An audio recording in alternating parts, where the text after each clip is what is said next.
live, WPBN Wolfpack Broadcast Network, live Covington, Louisiana, St. Paul's. Beautiful campus. It's good here to be back home. At the Heap. Been 13, 12 days? Yeah, I think something like that. Yeah. So a lot of rain, a lot of weather. WPBN was on the road last night. Wolves took it on the chin, lost 63 to Mandeville High over at Skipper Field. Took it off the chin and so off the cup. Like we talked about last night, a lot of baseball in a few days for a lot of District 6-5A schools. Yeah. Got another District 6-5A matchup tonight against Fontainebleau here at the Heap. Also senior night. And we also have Coach Rick Malden in the booth again. So, Coach, say hello to all your fans. Good evening, folks. It's going to be a better game tonight, I promise you. I feel real good about this. This is. It brings me back to my days of playing where you were lined up with a 142 game schedule, where you had a game. The next day you played. The next day you played. The next day you played. Right. We got 5 games in 5 days. Yep. And the thing about a game last night. And obviously this is the pregame show, so we're going to recap a little bit of what happened last night. Pregame show. That's right. So, to your point earlier, Mike, we took it on the chin, and it was a rough game for us to go through. Definitely not the cleanest. We had 5 free passes in the first inning. Yep. Had a few plays that we weren't able to make. Just obviously the roughest inning that we've had all year. Yeah, and, hands down. I made reference a couple times throughout the course of the game about the adversities that this game will present to you. And as a player, you have a choice to make. Yep. You can either fight through the adversity or you can allow it to consume you. And then when it begins to consume you, it begins to eat at you, and it eats at your character. And it eats at your ability to influence others in a positive way. And if you happen to go that route, it's like a cancer, and it takes over, and it's infectious. And what happens is it starts to disintegrate a team. Yep. You can see it trickle down. Yeah. But if you choose to go the opposite way and take the adversity on and battle through it and overcome it, it could be a huge swing in the other direction going into a vital time, which is the playoffs. Yep. Right? I agree. And so if you can take an experience like last night, whether you are the pitcher, whether you're the infielder, whether you're an outfielder, whether you're a catcher, it doesn't make a difference. If you felt like last night's game wasn't something that you were proud of and you need to be able to improve on and get better, the beautiful thing about today is it's a new day. Yep. And the second thing is that you have a chance to play a baseball game. And one of the best things to be able to do after a hard loss like that is to get back on the saddle and let's do it again. Yep. Let's get right back at it. Let's wash this dirty taste out of our mouth, and let's start a new streak. And going forward, let's move into the playoffs with a positive frame of mind and get the momentum going. Yep. So like we mentioned last night, District 6-5A, a lot of games in a few days. Standings right now, Covington 8-3. They are playing tonight at home against Mandeville, I believe, right? Covington versus Mandeville at Covington. No, I think it's Covington and North Shore. Okay. They beat them. North Shore won the other night. Covington's hosting North Shore tonight, 6 o'clock over at Jimmy Doc Davis Field, Covington High School. They're tied for the lead with Mandeville High, both at 8-3, who beat St. Paul's last night. The North Shore follows that up at 7-4. St. Paul's and Ponchatoula both at 6-4. And then Fontainebleau, who's here tonight at the Heap, is 2-9, and then Slidell 1-9. So St. Paul's will play Fontainebleau tonight. We'll have Ponchatoula the next 2 days at home and away, flip-flop, and then come back and go over to Fontainebleau to wrap up the season for our last District 6-5A game, and then the playoffs start, a few days after that. So these 6-5A standings will flip-flop all throughout the week. But it's pretty much anybody's district right now still, right, Coach? I mean, even the 6-4 teams still have a shot. I'll give you a little history. 2019 is my last year of coaching. Same exact thing. Yep. The whole week we had to play ball games. St. Paul's was 3 games behind us. Yep. 3 games. Yep. We lost a couple bad ones. They won a couple good ones, and we ended up sharing the district championship on a Friday afternoon. So you're saying there's a chance? Yes. Absolutely. So let's go ahead and take a quick commercial break. Thanks St. Tammany and Ochsner, our official pregame show sponsor, official WPBN streaming deck, St. Tammany and Ochsner. Thank you to those guys. We're going to take a quick commercial break. Connor run theirs twice for us, and we'll come back with the starting lineups for tonight's 6-5A matchup between the Wolves and the Bulldogs. There's a place on the North Shore where children feel right at home. Our highly specialized partnership provides them the most comprehensive pediatrics. Together, we offer extensive capabilities for everything from a simple checkup to specialties like cardiology and urology. So, while they have so far to go in life, all they need is right here. Ochsner Hospital for Children at St. Tammany Parish Hospital. Advanced care for kids of all ages. There's a place on the North Shore where children feel right at home. Our highly specialized partnership provides them the most comprehensive pediatrics. Together, we offer extensive capabilities for everything from a simple checkup to specialties like cardiology and urology. So, while they have so far to go in life, all they need is right here. Ochsner Hospital for Children at St. Tammany Parish Hospital. Advanced care for kids of all ages. There's a place on the North Shore where children feel right at home. Our highly specialized partnership provides them the most comprehensive pediatrics. Together, we offer extensive capabilities for everything from a simple checkup to specialties like cardiology and urology. So, while they have so far to go in life, all they need is right here. Ochsner Hospital for Children at St. Tammany Parish Hospital. Advanced care for kids of all ages. And we're back, Wolfpack Broadcast Network live at the Heap, streaming live on WPBN on YouTube, Facebook, and WPBN.live. For free. For free. Big matchup about to start senior night, Jeff. But real quick, let's go ahead and go through the starting lineups for each team, and I'll go ahead and start for the visiting Fontainebleau Bulldogs.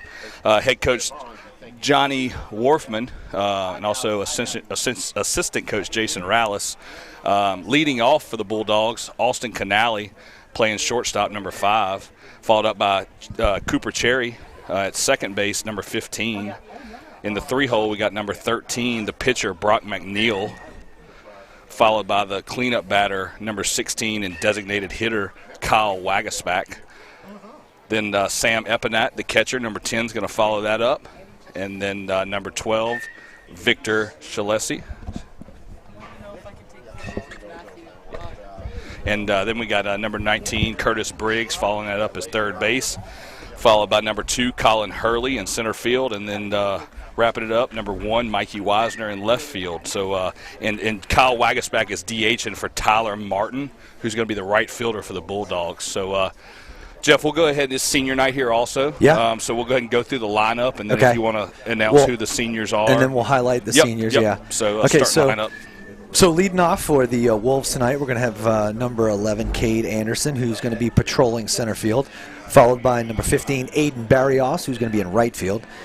In the 3 spot, we're going to have number 23, the Big Puma, Matthew Russo at first base, followed by number 5, Steven Spalita. He's going to be behind the dish.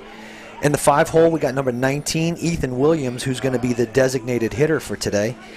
In the 6th spot, we have Trent Kayami. He's going to be at shortstop. In the 7-hole, we got number 22, Hunter Koras, who's going to be at third base.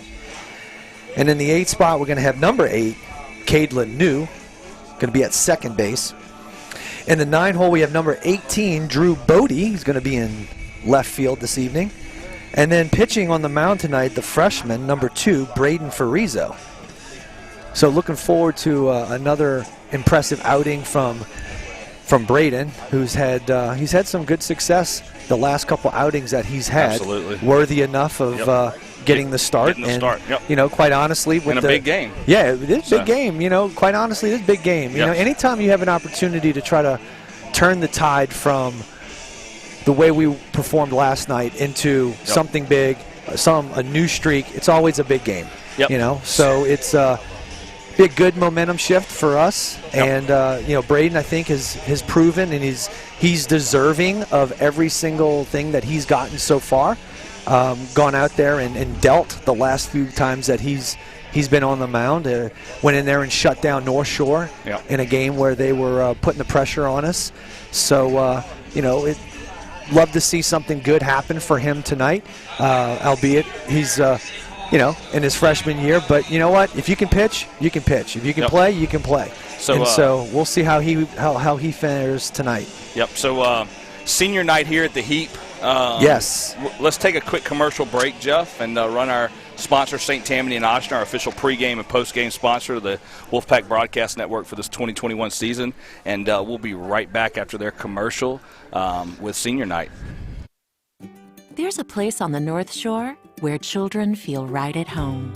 Our highly specialized partnership provides them the most comprehensive pediatrics.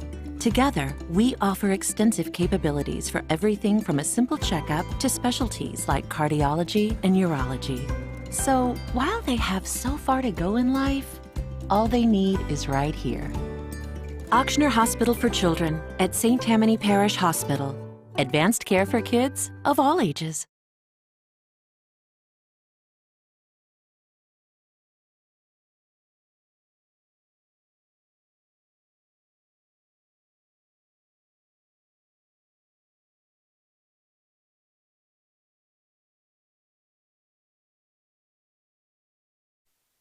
Okay.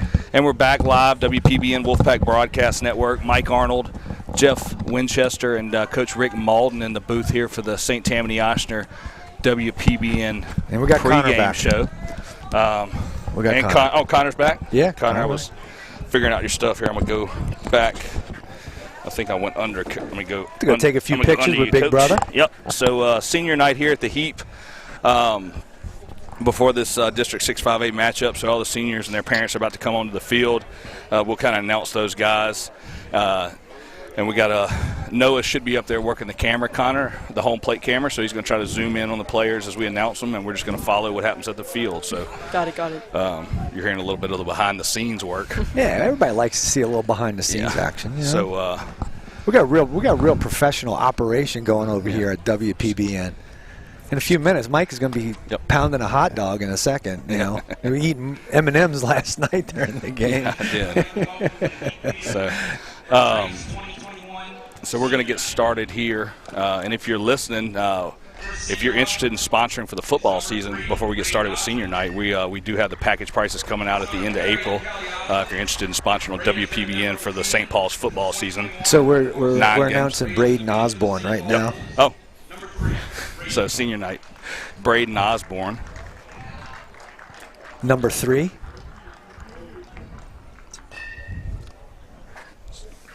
Our second senior is number 7, Connor Simon. Next senior up is going to be number 7, Connor Simon. So Connor, a 4-year starter, All-American, All-District. Yeah. Yeah, one of the big-time leaders on this team. He's got great disposition. He works. Had a tough break in first away game at Catholic this year. Yeah. Popped the elbow. Everything's fine after surgery, but senior season. Yeah, heart goes out to him. Yep. That's got to be a rough one. I mean, along the lines of the same thing last year with a lot of those seniors that lost out their entire season. Yep. Absolutely. So it's a tough pill to swallow. I will tell you, though, he's got a lot of character. Yep. And if there's any possibility that he will, work hard, make that comeback, because, he's been really good every time I've talked to him. Yep. All right, so we got Cade Lanou, fiery spark plug over at second base. Second base. I swear, I think my favorite thing this year was the way that he wanted to let the umpire know that the umpire missed the call at second base, and the way that he walked past him. Oh yeah. And stormed past him. Stomping. I mean, it was if body language were words. But it wasn't to show him up. It was. Yeah. It was, no. It was. He might have showed him up a little bit. But that was incredible right there. But. So next senior up to be honored is number 10, Gavin Bootery. Had some time in the outfield this year.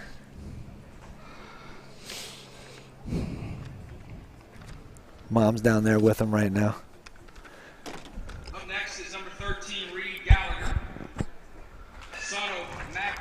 Next senior up is going to be Reed Gallagher, who is probably the fastest guy on the field right now. Yeah, there was a clip of him doing some jumping of hurdles over at Diamond in the Rough, like over the summer. I mean, dude, it looks like a rabbit. I mean, it's just boom, boom, boom, boom, boom. You know, center fielder with that speed. So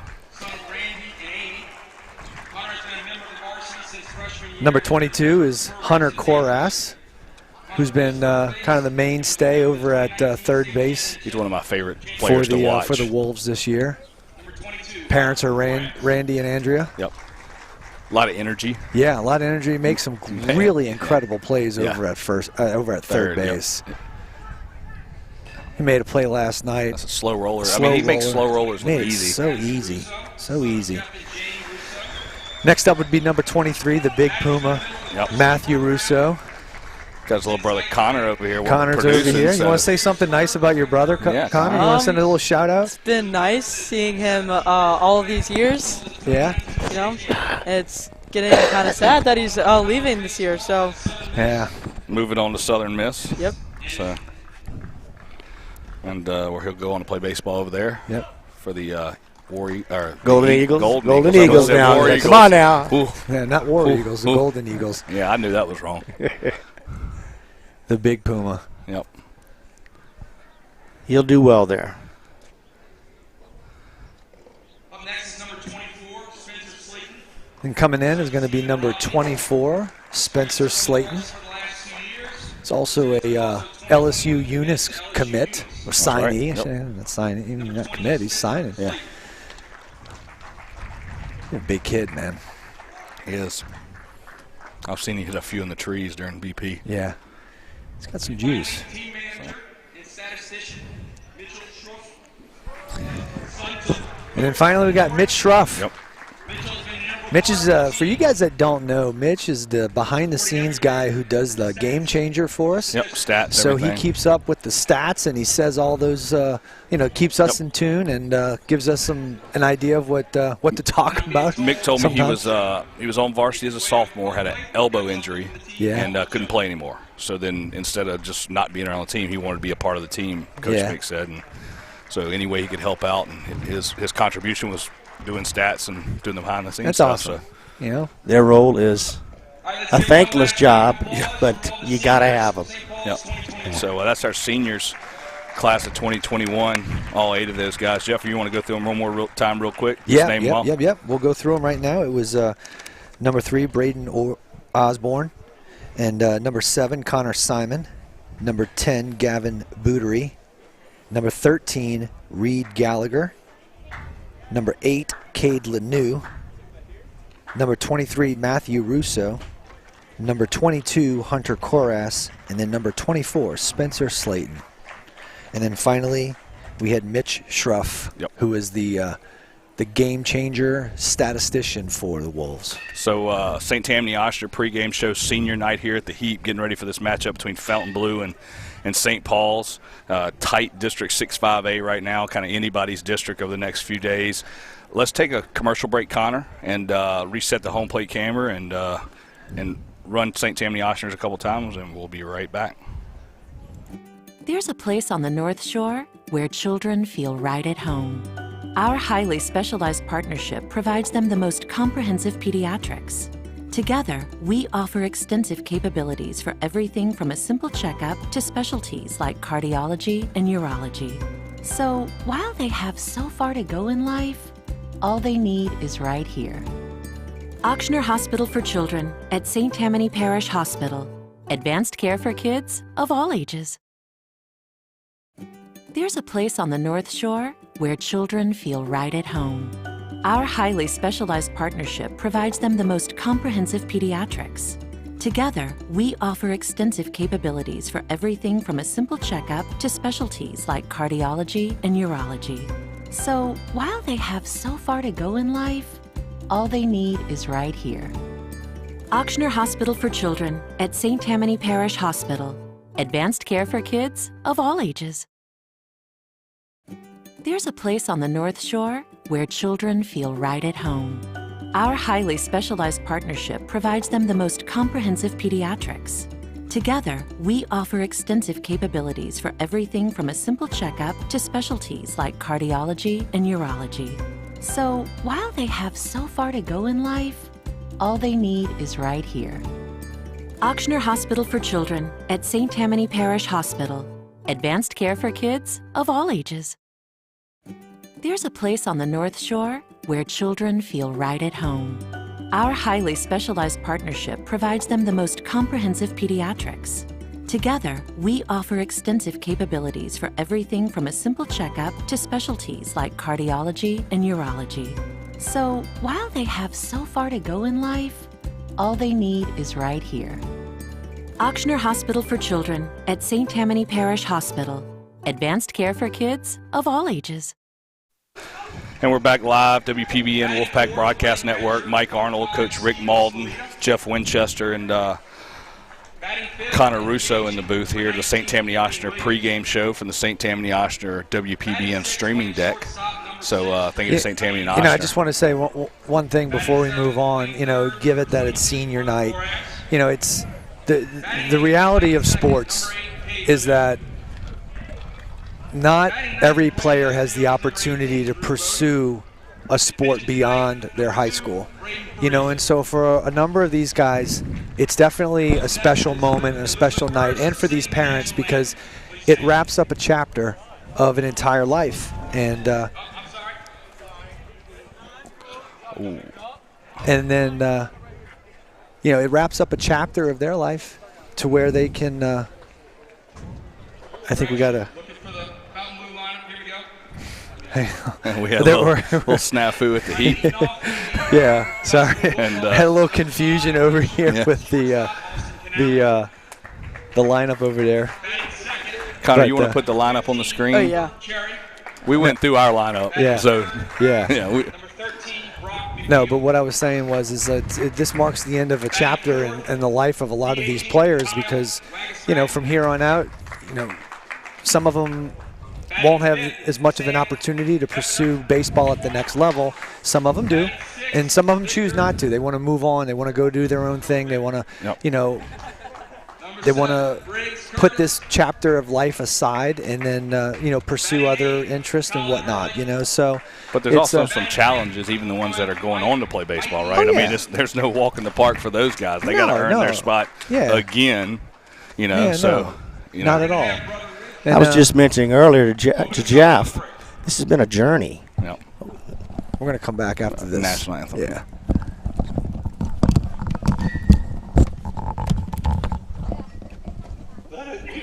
Let us remember that we are the holy presence of God. Dear God, we thank you for giving us a break from the storms and a great evening to play this game. 2 seasons in the midst of a pandemic have reminded us to be grateful for what we have and mindful of what we might lose in a moment.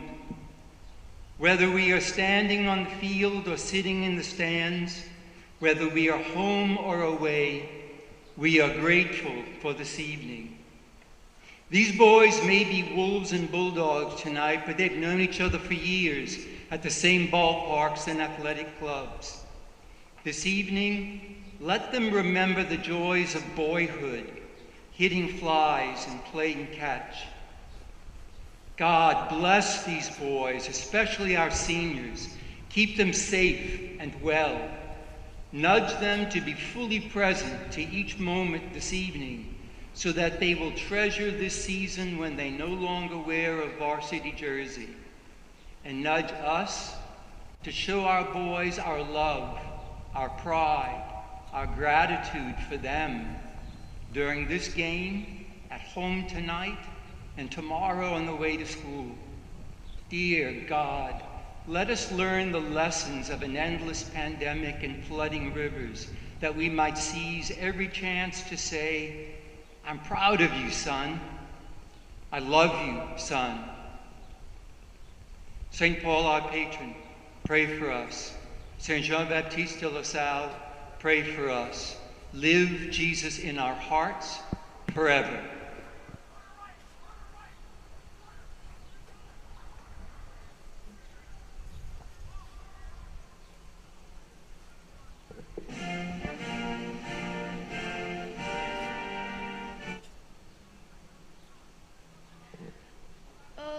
say, can you see by the dawn's early light what so proudly we hailed at the twilight's last gleaming, whose broad stripes and bright stars through the perilous fight o'er the ramparts we watched were so gallantly streaming, and the rocket's red glare, the bombs bursting in air, gave proof through the night that our flag was still there.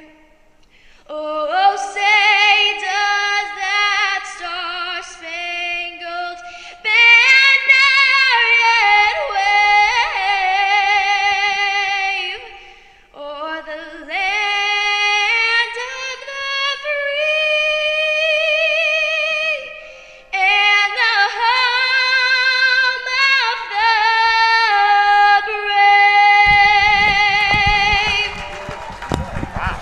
the brave? WPBN Wolfpack Broadcast Network. Jeff Winchester, Coach Rick Malden. Was that live? Yeah. I thought it was. I don't know who the little girl was. Yeah, so that was wow. good. So That was really impressive. let's go ahead and wrap up the St. Tammany Oshner pregame Let's wrap show, it up. It's Connor. a little shaky. Play the hype video, and we'll come right back with St. Paul's versus Fontainebleau.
And we're back live, WPBN Wolfpack Broadcast Network. Freshman Braden Farizo on the mound, pitching to freshman Austin Canale. It's nice. The shortstop, both 2024 guys. So like a glorified freshman game going on. First pitch from Farizo, a little high fastball. Canale chases it, fouls it all straight back. So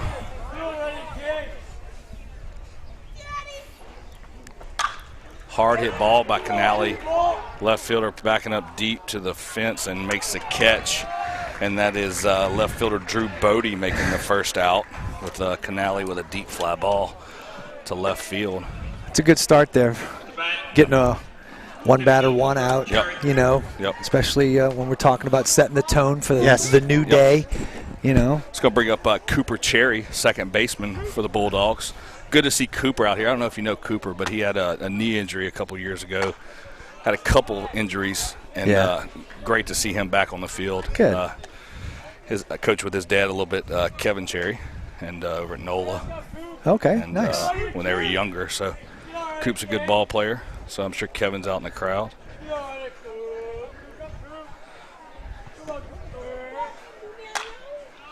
kind of a jam job over to Lanu at second base. He fields it, throws Braden it over introducing to Russo. himself to Cooper's Knuckles right there. Yep, So senior to it's a jam senior job. right there. And that's going to bring up the 3-hole hitter, Brock McNeil, number 13. Been knowing the McNeil family for a long time. Yep. In fact, I talked to Sean earlier today, Brock's dad. They also have a younger brother, Bronson, who played with Cooper. He's also a 2024 grad. Cooper and Bronson played together way back when, probably like in the beginning of their baseball careers when they were like 6, maybe 7. Yep. You know, Bronson was a little lefty, had a sweet little swing. So Farizo starting off with a fly ball and then a ground ball to second base, giving him 2 outs here in the top of the first. Sean was telling me earlier that Brock is planning three visits to 3 colleges. Awesome. Hoping to get on with them. I wish Brock all the best right there. Big cut by Brock. Bring the count to 1-2. We were talking about how special senior nights are. And, you know, this has been a long journey for all these kids on the field right now that are seniors. A lot has happened since they've been in. They were 5 or 6 years old. And the majority will not go to the next level. Great spot by Braden Farizo there on that 1-2 pitch, little fastball, a little bit off the plate. Yeah, I mean that's just the reality of sports. It is. You know, we always talk about it. You know, as you go higher, the numbers and the percentages of players that have the ability to move on are lower and lower, smaller and smaller. Fly ball straight up. Russo coming in, the senior Matthew Russo, first baseman, coming in to make the play. So 3 up, 3 down here in the top of the first. And Farizo has a good start so far. And we'll take a quick commercial break, and we'll be right back.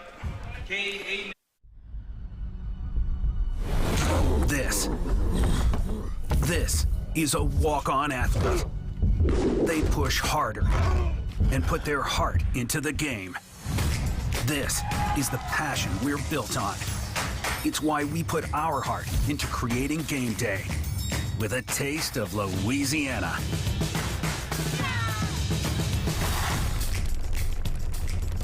Walk-ons, we live for this.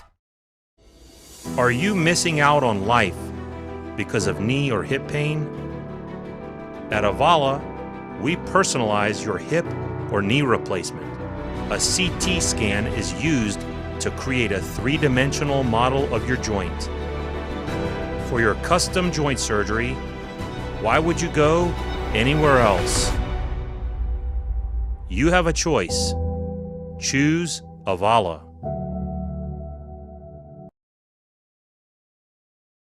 And we're live, WPBN Wolfpack Broadcast Network, going to the bottom of the first inning here at the Heap.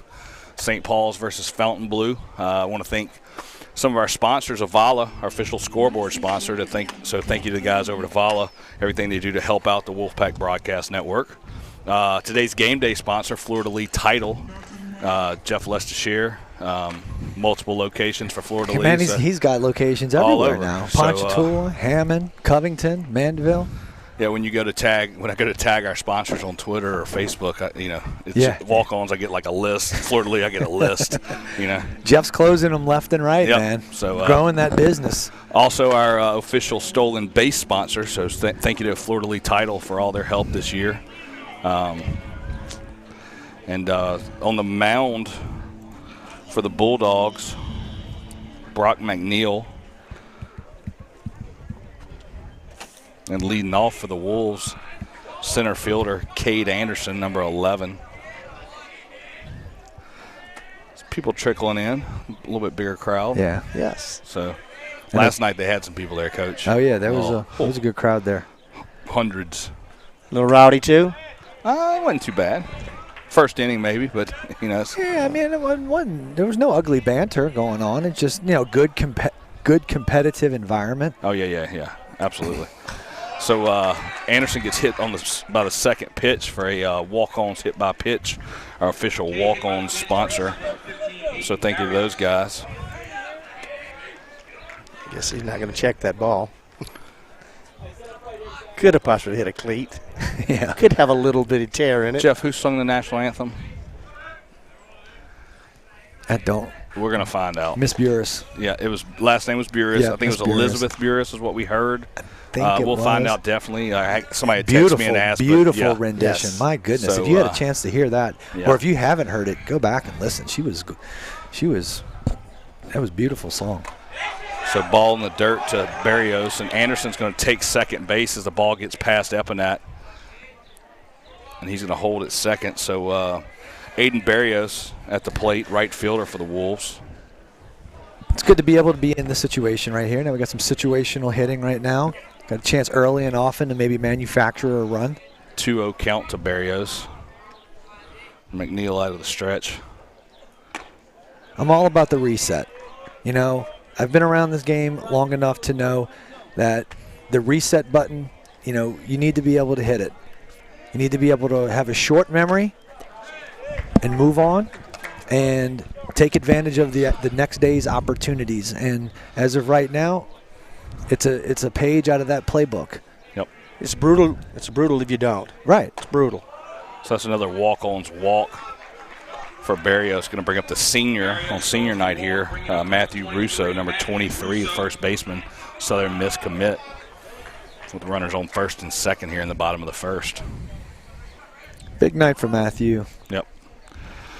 You know, and all the seniors really, because you can literally see the end of the tunnel here. Yeah. You know, when it comes down to playing games in your own home stadium. You know, there's no guarantees going forward.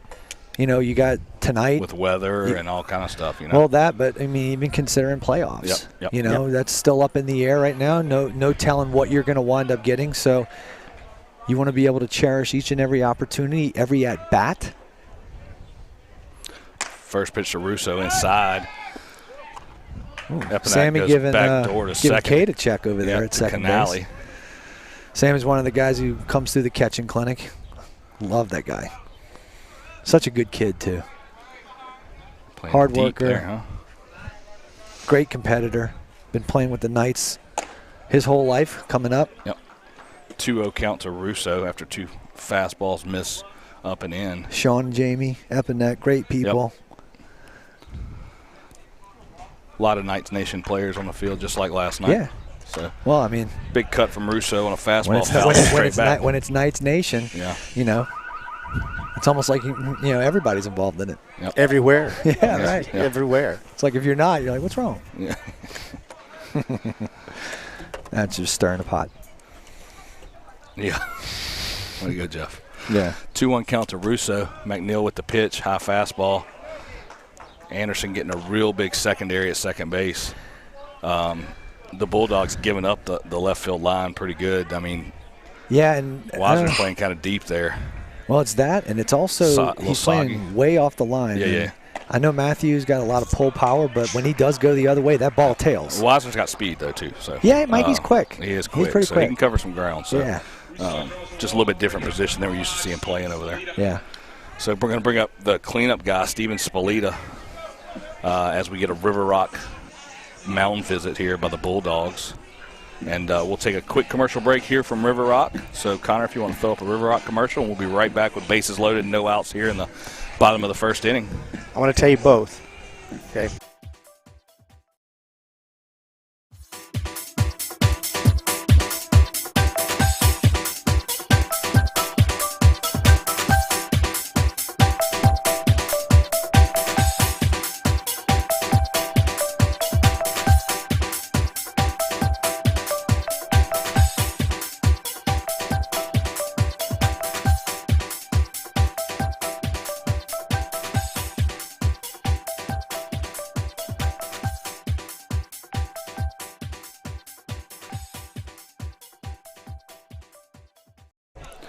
And we're back. WPBN Wolfpack Broadcast Network got bases loaded here in the bottom of the first for the Wolves, bringing up the lefty Steven Spalita, sophomore catcher. Infield, corners in. Having a little problem finding the plate. Yep, everything's a little bit up. So we kind of had the same issue last night, Coach. Yeah. Just, I mean, we're literally in that same situation, right, Jeff? Yeah. So hard hit ball by Spalita down the right field line. Right fielder hustling for it. Oh, great job. Good effort. Didn't quite get to it. Yeah. But Tyler Martin hustling for that ball. He ran a long way there. I mean, good 75 yards. Yeah. So we'll see at the end of the inning if he dropping the ball was the right thing or not. Well, that too. Yeah, you catch that, you're definitely getting Anderson scoring. Everybody's moving over. Maybe not Russo, but just because it's on the right side. So 1-1 count to Spolita. Yeah. So Matthew, when you're watching the replay, that wasn't a shot at you. It wasn't a shot or at your speed. It was just where just happened to everything be was. like, you're going to second base. Everybody else is going pretty far away. But you're going there now on this pass ball. So Anderson's going to score. Runner's going to move over to second and third, and we'll make that a Fleur-de-Lis. That's a stolen base. Yeah, you steal home. Yeah. So shout out, Jeff. So official game day sponsor and stolen base sponsor today for the Wolfpack Broadcast Network. So 1-0 here in the bottom of the first. And Spolita's going to have a 2-1 count.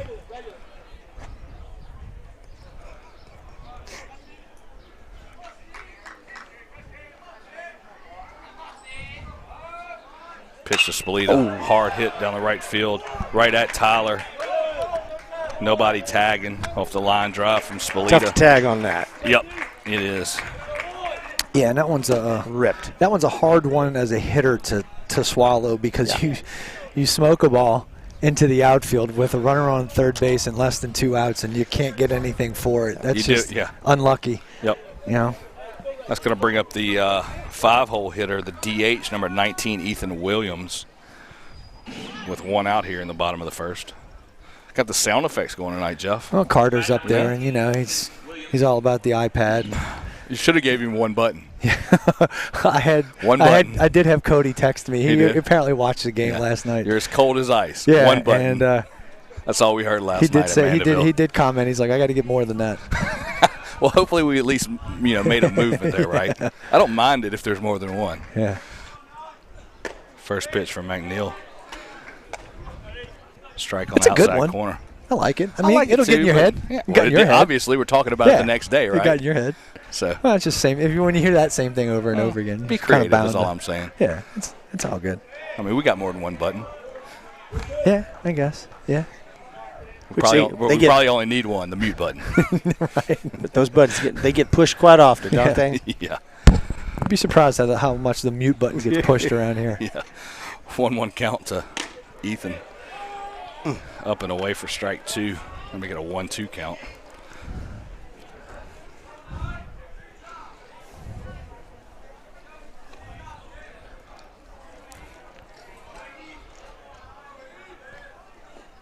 Off the bat for a foul ball. Williams ducked, didn't drop the bat, and saw it on Facebook the other day where same exact situation, but ball came out in the field. And one of my little players. Yep. It was you. Yeah, one of my little players. You posted it. Yep, Ivy Robichaud, little 11-year-old guy who was playing last weekend, 2 weekends ago. Look, guy does the same thing, but it stays fair. He played it just perfect, like a bunt. Really, went out there, grabbed it, fielded it, fired it to first base for the out.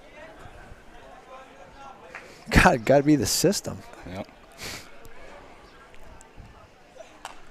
I got to tell you, being a pitcher, I didn't get to bat much. But some guy's throwing the ball at my head. The last thing I'm thinking about is dropping my bat. I'm trying to get my head out of the way. Yeah, that's true. 1-2 count to Williams. But I know you're supposed to. Yeah, but like you say, you don't think about it. Yeah. Yeah, you're just like, protect my teeth. Yes. Good breaking ball for strike 3. That's going to be 2 outs. That's a Top Velocity strikeout. Thank you, our official strikeout sponsor, Top Velocity.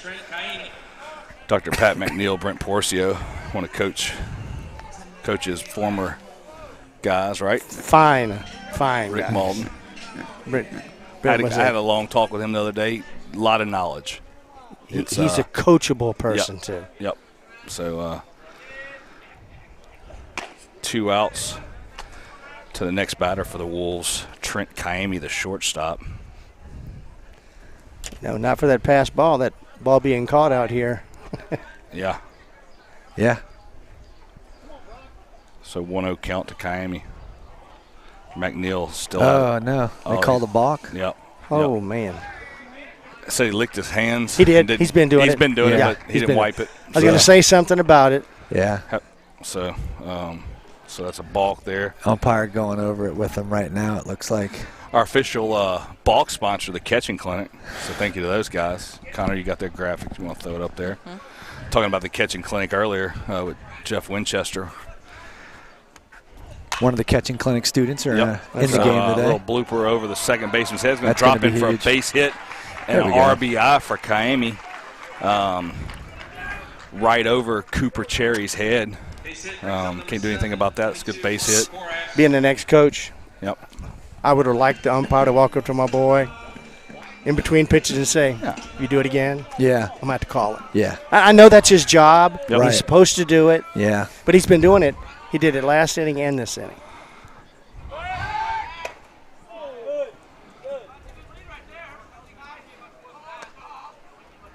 If you don't have the pleasure of being in the stadium in person today, that silky smooth voice that you're hearing over the PA system is none other than Ridge Bourgeois.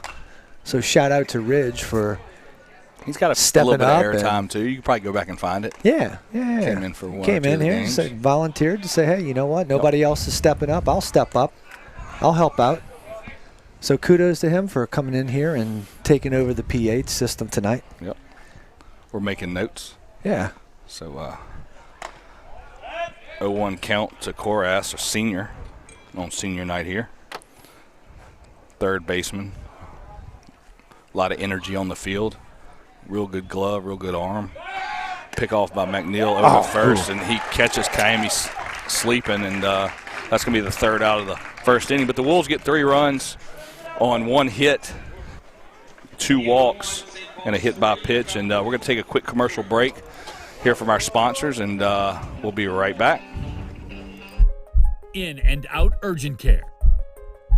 Serving our community with rapid COVID testing, flu shots, DOT CDL physicals, treatment for allergies, rashes, cuts, cough, and cold, and state-of-the-art on-site x-ray. Visit any of our 4 locations 7 days a week or bring the mobile care van to your business and test up to 300 people daily. Schedule your appointment online at inandouturgentcare.com. In-N-Out Urgent Care and Occupational Medicine. Feel better, faster.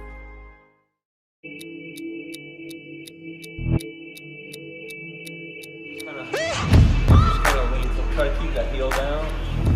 Kind of lean forward. You should kind of feel that before rolling. So you felt that hip flexor kick?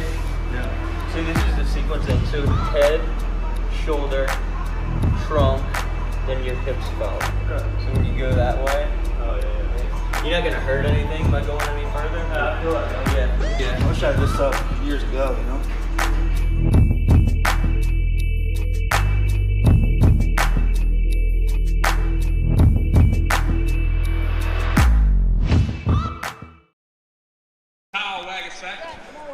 And we're back, WPBN Wolfpack Broadcast Network. Wolves get the early lead here, going to the top of the second over Fontainebleau, 3-0 so far here live at the Heap. Freshman Braden Freezer on the mound. First pitch to the cleanup hitter, Kyle Wagaspak, who hits a hard line drive out to center field to Cade Anderson for the first out. Going to bring up the catching clinic guy, right? Sammy Epinette. Yep, Sam Epinette. Is that Sam? Yep, it is. Number 10.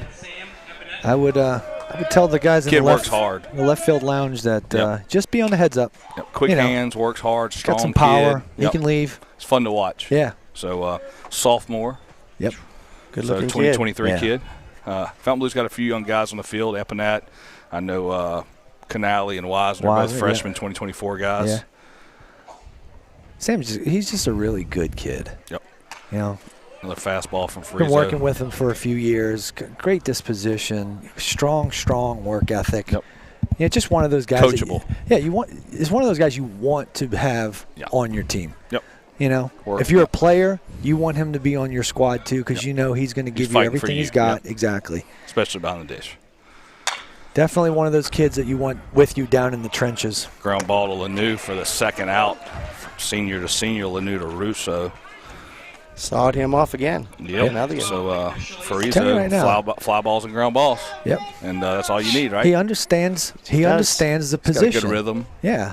You know what? I love the game. I love this game because it doesn't matter I don't care if he's senior, junior, right, sophomore, freshman, 15, 18. Yep. Doesn't make a difference. If you understand your position and you know how to play the game, you got a high baseball IQ. Yep. That's the beautiful thing about this game. Yep. It doesn't matter. You can go out there and you can be on a freshman on the mound. You deal. Yep. You know? That's right. It's going to bring up number 12, Victor Shalecki. That's not to say that they're going to be perfect, but in the same sense, there's no sign of fear in him on the mound right now. No, he's calm and cool. Yeah, he's like, all right.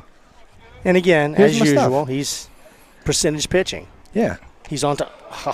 And Coach Rick Martin Oh, my goodness opens gracious his mouth. Yeah, but you know what? And- Two outs. He's You're going estab- inside. You're trying to Yeah. establish Yeah, the absolutely. inside part of the plate No, you first time are. through the lineup. Yep. It gets a little bit away from you. You know what? You can't blame me for that. I'm just messing with Coach because I'm sure as a baseball novice, he might not say another word all night. Which is not true. Yeah, I know. So 2 outs here. It's going to bring up Briggs Curtis, third baseman for Fontainebleau.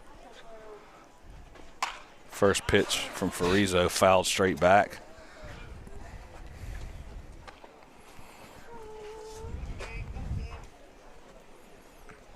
For those people out there that are watching the game, that when we say percentage pitches, it's the pitcher getting that first or second pitch and Working getting ahead. on top of the batter, and he's in charge. Yep. Yeah. Yep.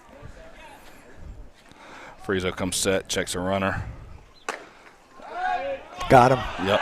Yep. Yes. Good shot, Steven. So Steven Splita, Yep. catcher for St. Paul's, backdoors the runner at first for the third out here in the top of the second, and scores 3-0 St. Paul's, and we'll be right back with a word from our sponsor.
And we're back, WPBN Wolfpack Broadcast Network, and like Coach was saying earlier, if you got a scratch, you got to itch it. So 3-0, St. Paul's up on the Bulldogs, bottom of the second. So at least we're having fun, Coach. Yes, right? yes, we are. So we're having fun. St. Tammany Oshner, WPBN streaming deck here live at the Heap. 6-5A matchup. Brock McNeil on the mound for the Bulldogs with the senior #1 stunner, Hunter Koras, at the plate. Yeah. Number 22, third baseman. So we ended the bottom of the first with Trent Kaimi getting picked off at first base, and then we ended the top of the second with Fontainebleau with Splita backdoor and a guy at first getting picked off. So we ended the last 2 half innings with a pick off at first base.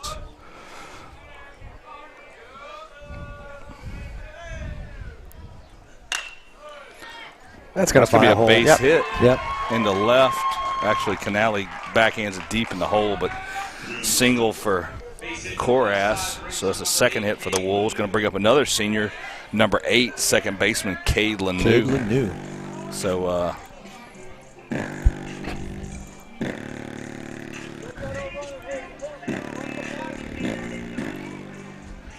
see Uncle Joe down there.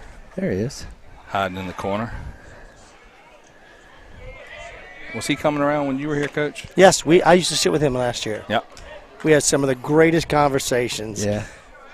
Back when I was a Jesuit, and it was just he's just a vastness of knowledge. of Ball New gets Orleans. past Epinette. Korass is going to take second base for another fleur-de-lis stolen base. It's 2 innings in a row that we're able to capitalize on a ball that gets past. Yep. And be on second base with with nobody out. So see if we can take advantage again. Him and Harry Nunez were sitting together, I think, one game ago, and I said, "Why didn't you come down and say hello?" Yeah. Kind of hard for me to do. Yeah. Fastball up, make it a 2-1 count.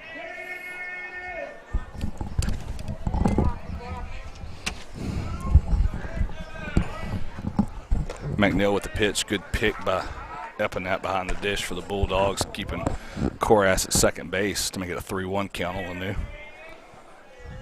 Sun's setting here. And it's right in our eyes. Right in the eyes. Korass going on the Great pitch. break. Good jump, Great read break. the pitcher. Yeah. So that's another fleur-de-lis stolen base, our official game day sponsor and stolen base sponsor here for WPBN today. That's going to give us first and third with no outs here. Jeff getting a lot of work today. Yep, and it's a walk-on's walk also, Connor, so we doubling up on base, that. Walk. Yep. Man. And that's We're going to bring paying a lot up of Drew bills Bodie, tonight. number 18, the left fielder. Nobody holding the runner on at first. So he's going, and we're showing bunt. Epinette throws down to second. Canale cuts it off, goes back home. Looks like, Korass gets under the tag, and then Lanu's going to third, and he's going to get thrown out. Yeah. So Korass scores on the first and third. Still, nobody was holding the runner on at first, right. So Lanu had a huge lead. Canale cuts the ball off, goes back home. Korass is safe, and then they go to third to get Lanu trying to be greedy and get third. So. I never criticize a guy like that. I mean, it was an aggressive. It was an aggressive play. I'm not saying anything one wrong. out. Yeah. There's no. It'd be a little different if there's no outs and you get thrown out there at third base like that. But Bodie shows bunt again. Ball in the dirt off of Epinette's knee, going to make it a 1-1 count. So Wolves get a run though to make it 4-0. So far here in the bottom of the second. Hard hit ball by Bodie. Smoked. Over the right fielder's head to the fence. Bodie's rounding second. He's going to go 3. Get going, Drew. Coach Todd Cole waving him to third, and he's going to have a stand-up triple here with one out. Drew. Good job, Drew Bodie. First at bat of the year, triple. So getting after it. So yeah. And well, I tell you what. When the door opens, you better. Yep. That's right. You got to take advantage of it. Because you don't get as many chances when you're. He hit that ball hard. He did. He got a hold of that one. Yeah. Martin Tyler made a good step on it and everything, and never had a chance in right field for the Bulldogs. So we're going to be back at the top of the lineup, 4-0 for the Wolves here. Bottom of the second with one out. Drew Bodie with a stand-up triple on third base to bring up the leadoff man, center fielder number 11, Cade Anderson, who was hit by a pitch his first at bat. Hitting the ankle. Yep. No, not really in the ankle, but more like in the kind of the instep. Hard hit ball. That's going to be a base hit. It's going to score. Bodie Anderson never even checks up, going 2, cut off by Cherry into Canale, but Anderson's going to be safe with a RBI double. It's a good swing by Cade right there. Yep. Get that RBI in there. Coach Gibby being very aggressive. Yeah. So with Anderson's speed, ball on the line, I mean, Tyler's got speed and right. He gets to it perfectly, rounds it, and but you're not throwing him out. I mean, he never checked up. Being a right-hander, your left-hander, you might have a better chance there. But and that's going to bring up the 2-hole guy, right fielder Aiden Berrios. First pitch swinging, foul ball down the left field line.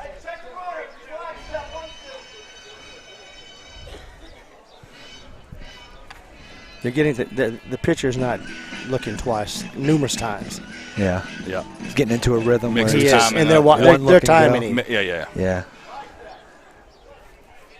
You hear people from the Bulldog stands hollering slide step. You just give them another look.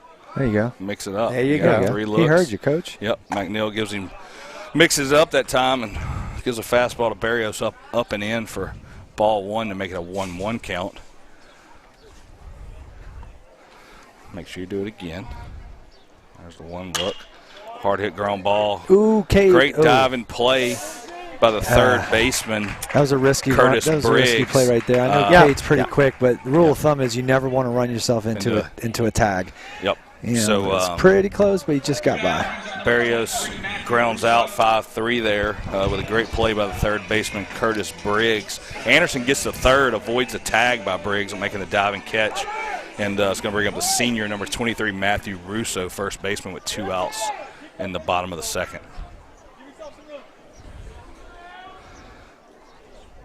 Never have been in favor of head first sliding at first base. No. Never have, because I timed it over and over and over. You just slow down. You have to slow down. MLB Network or ESPN, one of those Yes. shows there, they did a special on that. That was I saw part of it. And it really slowed you down. They proved it. Yeah. I mean, about the only advantage you have is when you're trying to dive and avoid a tag. Yeah, yes. And that's the first base coach, really his responsibility. Yeah. When he sees that ball, he's supposed to tell him to get down. But you never see track stars dive across the line. Yeah. They lean forward. Yeah. Do you give Russo the green light here on 3-0? Oh, I'd give green all day long. So. Oh, yes. I mean, it got to be his pitch. I mean, that might have been his pitch. I'm not telling him to take. No, indeed not. So 3-1 count to Russo. Pitch from McNeil. Russo fouls it back over the third base dugout. I want to do a shout out for Coach Kettleson over there. Yeah, retiring. Yeah, going to Christ Episcopal. Christ Episcopal. The principal, John Morvan, over there, who was here for many, many years. Yep. John does a good job. And they got Priola. Russo out in front of that all-speed 3-2 pitch, fouls it down the right field line. Yeah, so Kettleson, I think I saw, has been here 19 years.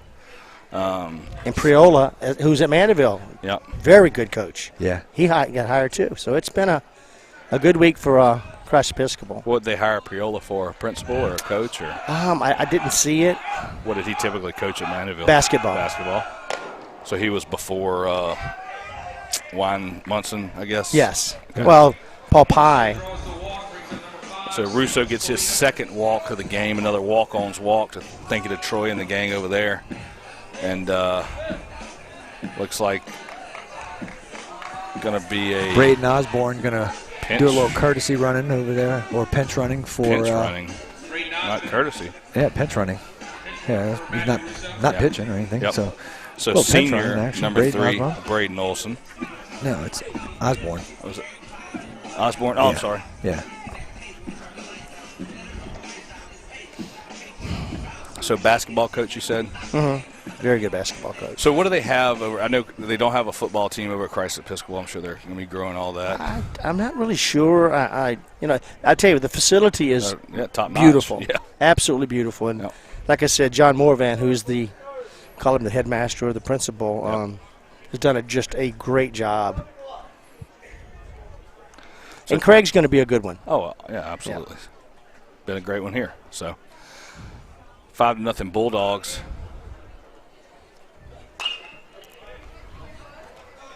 Two outs here. I know you meant Wolves, didn't you, Mike? What'd I say? 5-0 Bulldogs. Oh, I did. I was waiting for something here. Sometimes it's autopilot, Coach. Hard hit ball by Spalita, second base over to Cooper Cherry, makes a third out here. And Wolves pick up 2 more to stretch their lead to 5-0. And that's going to bring us to the top of the third, and we'll be right back with a commercial break from our sponsors. This is a walk-on athlete.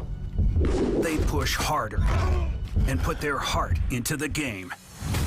This is the passion we're built on. It's why we put our heart into creating game day with a taste of Louisiana.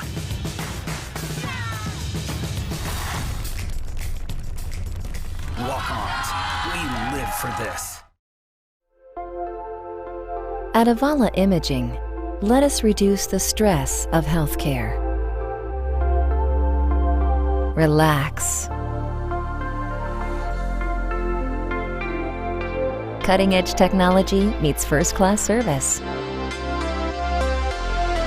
You have a choice. Tell your doctor you choose Avala Imaging. And we're back, WPBN Wolfpack Broadcast Network, live at the Heap going to the top of the third. Wolves over the Bulldogs 5-0.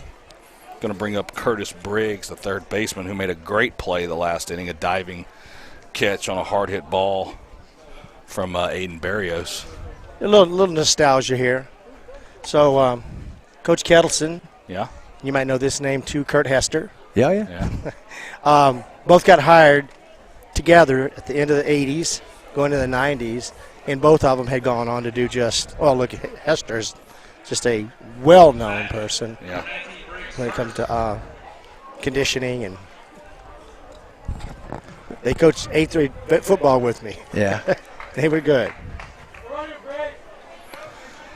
Braden Farizo on the mound for the Wolves, his third inning. A lot of ground balls and fly balls from Farizo. Working the spots.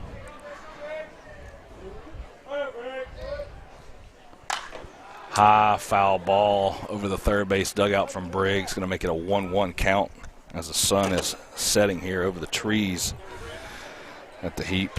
Who's this? Briggs Curtis. Briggs Gotcha. Curtis. So Curtis Briggs. No, I wasn't sure who it was. 1-1 count to Briggs. Good off-speed breaking We talk ball about understanding the game. Did you see how far foul he wound up pulling that previous pitch? Yep. And then what does they come back and do? Pull the string, throw the change up, speed his bat up even more to where he doesn't even come close to swinging at that pitch. Oh. Great 1-2 spot. That's a good one to come back with that. Then he just misses with the – So the idea of going back and forth and using his stuff, Well, his dad's calling the pitches, so they working good together. And Dad can call all the pitches that he wants. Kid's got to throw them. Yes, that's exactly right. As he shakes off this 2-2 pitch. Yep. And Briggs fouls it straight back. So.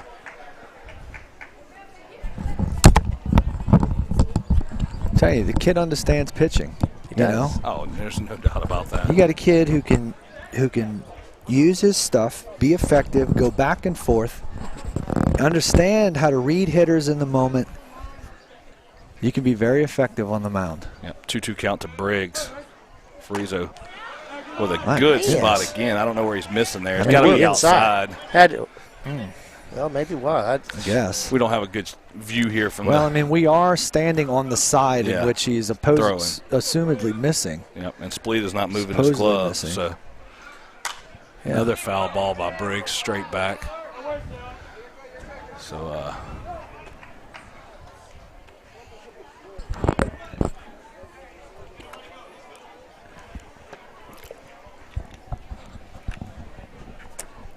So, kind of mention the schedule for the rest of the week so people might get an idea where we are. Hard hit foul ball by Briggs down the left field line on that full count.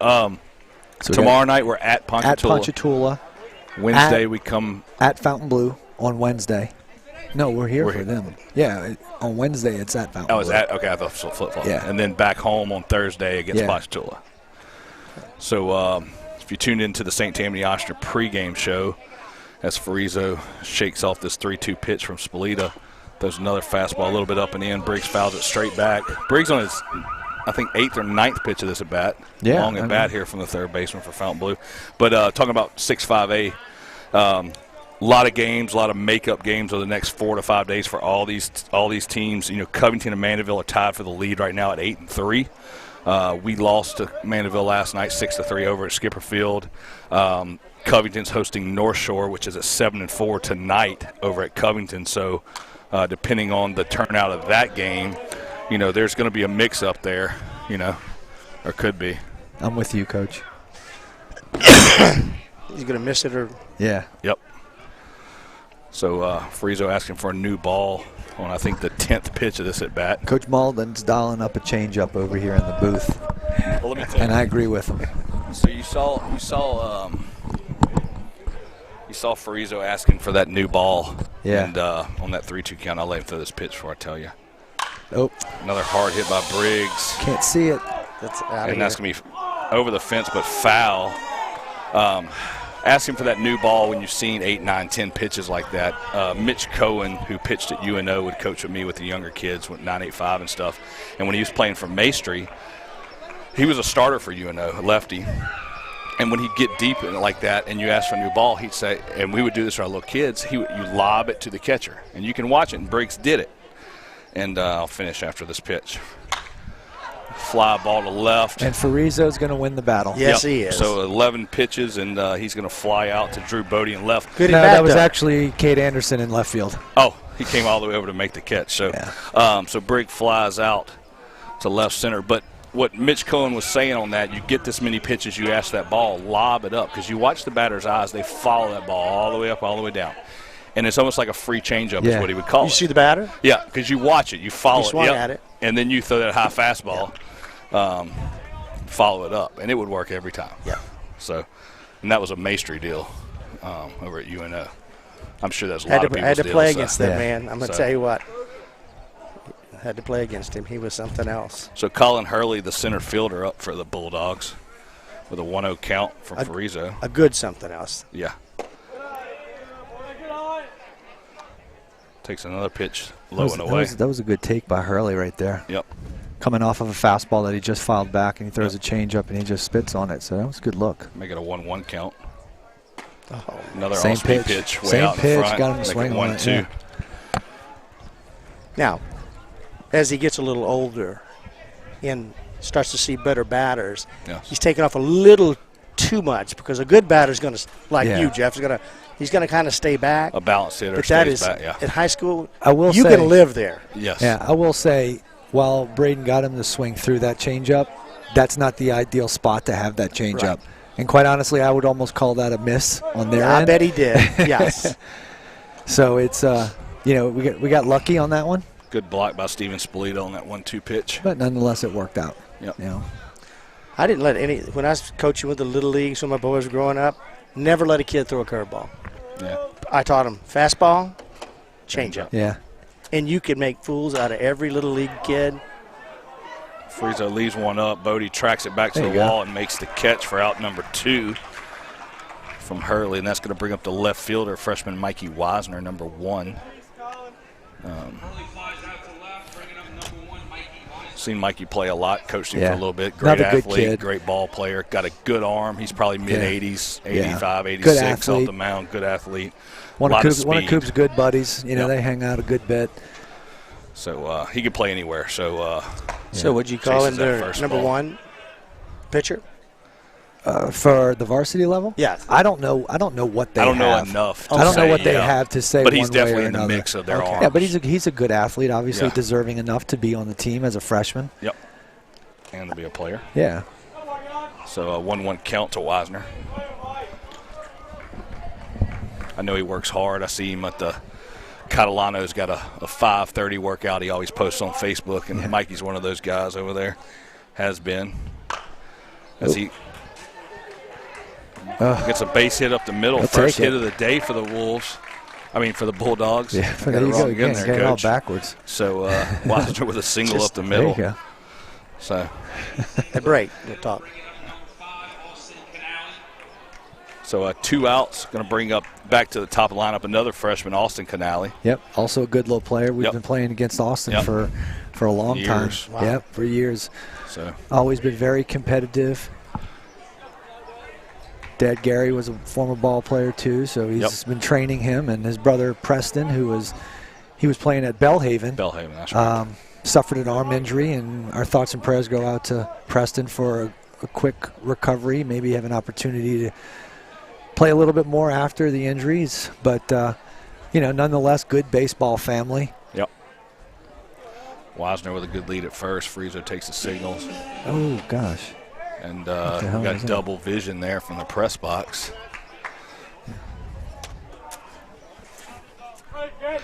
Canale flew out to left his first at bat. Hit a good ball his first at bat. Yeah, made good contact. Yep. 2-0 count. Slide step from Farizo. Hits Canale. So this might be a moment where Dad goes out to son and just have a little father-son chat. Hey, relax, kid. Go do your thing. Get one ball and the dugout. All right, there goes Steven. Splita's going to call time and go talk to him. So hit the reset button. Yep.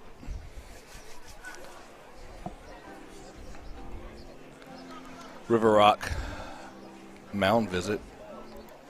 Shout out to Alan Bodwin.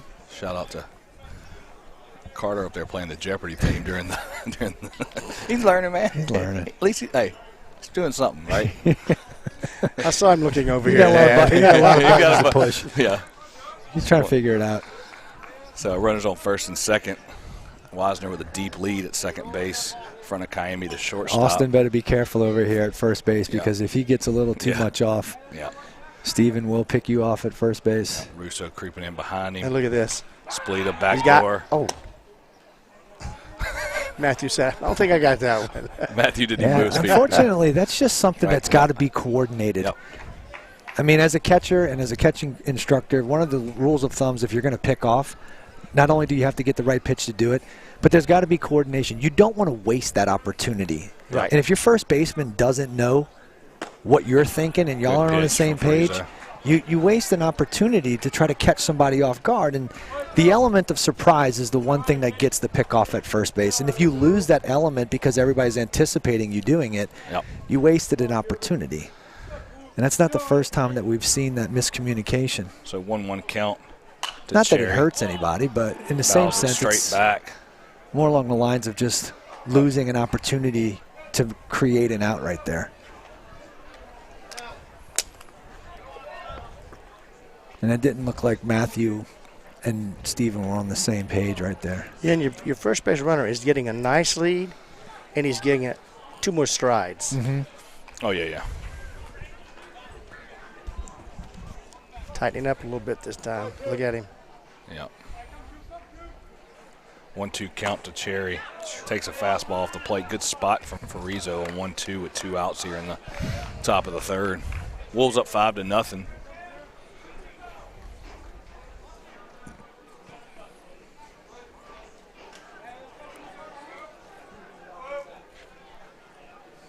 Rizzo comes set, checks back at second base with the pitch.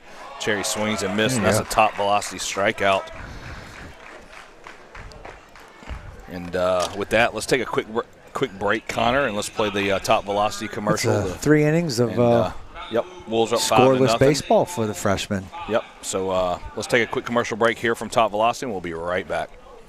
Hi, I'm Brent Forcio, the CEO of Top Velocity. We're here at our headquarters in Louisiana, and we like to show you these scientific methods we've developed that have a biomechanics foundation to building elite baseball players. So here we go.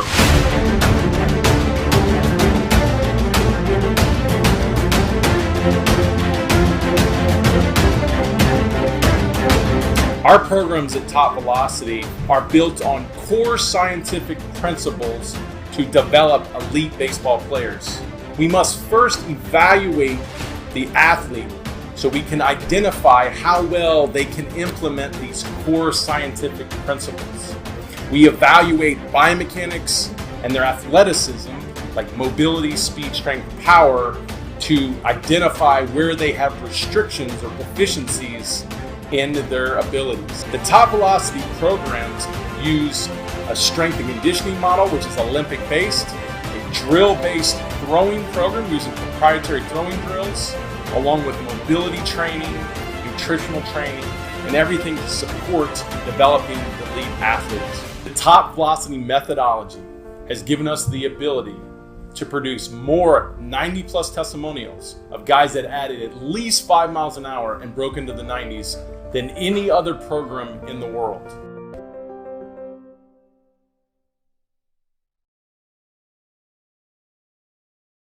And we're back here, senior night, WPBN at the Heap, Wolfpack Broadcast Network. Wolves up 5-0 over Fontainebleau going to the bottom of the third. It's going to bring up senior number 24, Spencer Slayton, LSU Eunice commit. Yep, signee.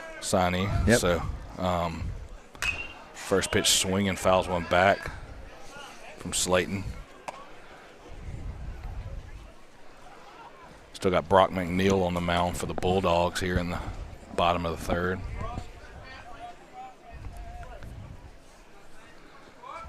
McNeil from the windup. Ball low and away. Well, at least the umpire's being pretty consistent with the outside part of the plate. Now, no doubt. I say outside part of the plate. We don't know if it's actually on the plate, but Slayton, whatever location that pitch is, he's definitely Yep. He's definitely being consistent with Yes. it. Dribble over to first base for a ground out to Shalecki. Man, I used to tell him, open it up. Make them swing. Yeah. They want to see people walk. Yeah. They want strikeouts and base hits. It's going to bring up the shortstop, Trent Kiami, number 6.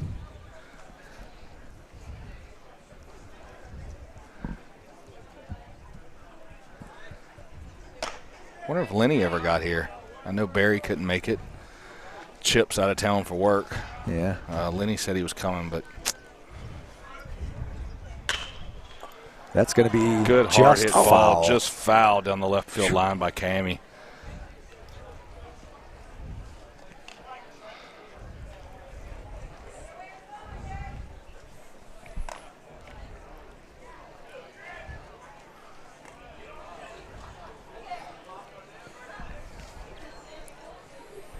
Feel kind of empty up here with no spread.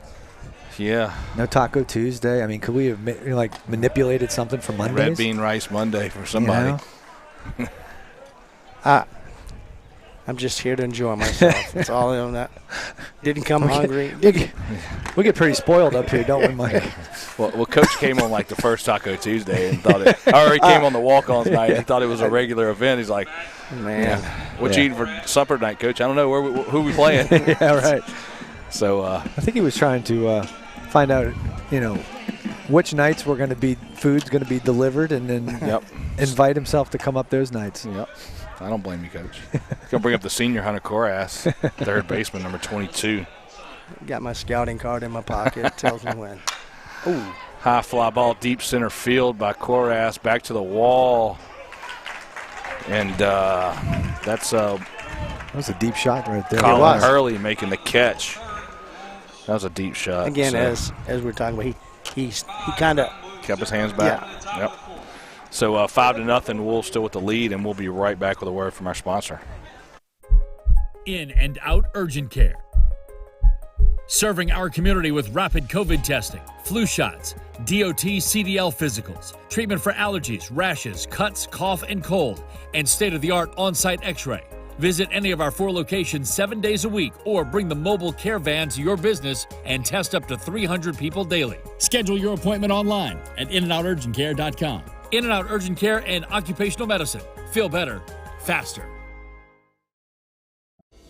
Are you missing out on life because of knee or hip pain? At Avala, we personalize your hip or knee replacement. A CT scan is used to create a 3-dimensional model of your joint. For your custom joint surgery, why would you go anywhere else? You have a choice. Choose Avala.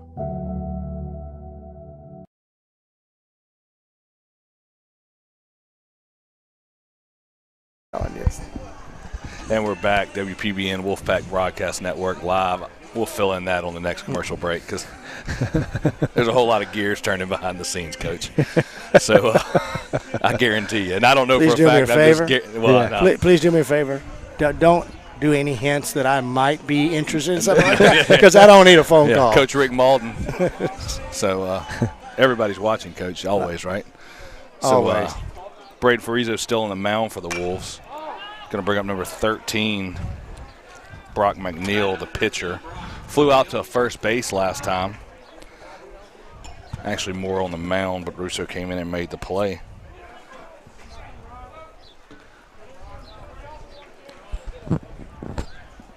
Farizo from the windup.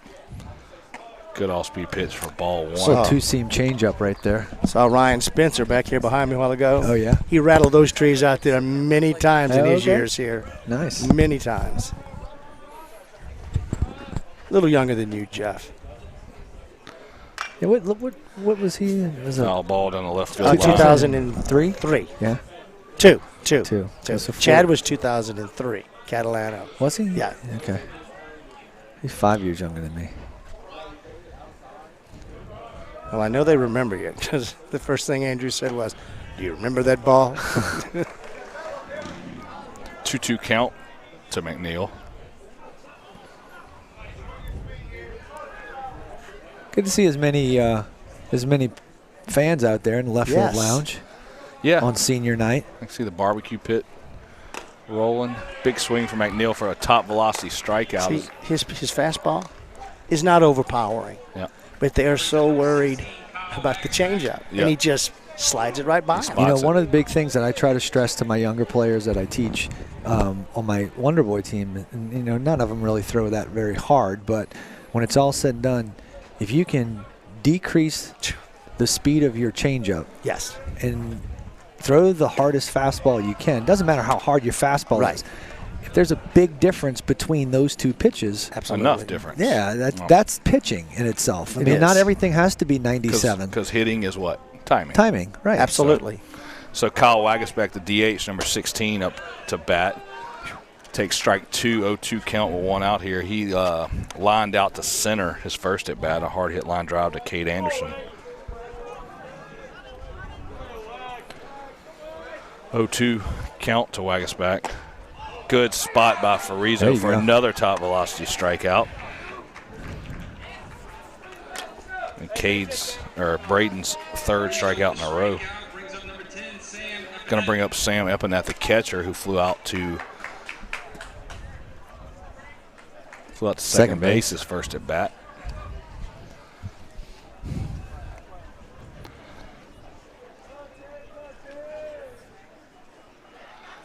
Good all-speed pitch. First pitch changeup right there. I know it's a little high. I mean, that's a little high. That thing looked this big, huh? But you catch him out in front to where he's uncomfortable swinging at it. He's just going to shut it down. He's got him leaning. Yeah. He knows this kid can swing the bat. Yeah. Fastball low and away for ball one. He's on the fastball. You could see it. He tracked it all the way in.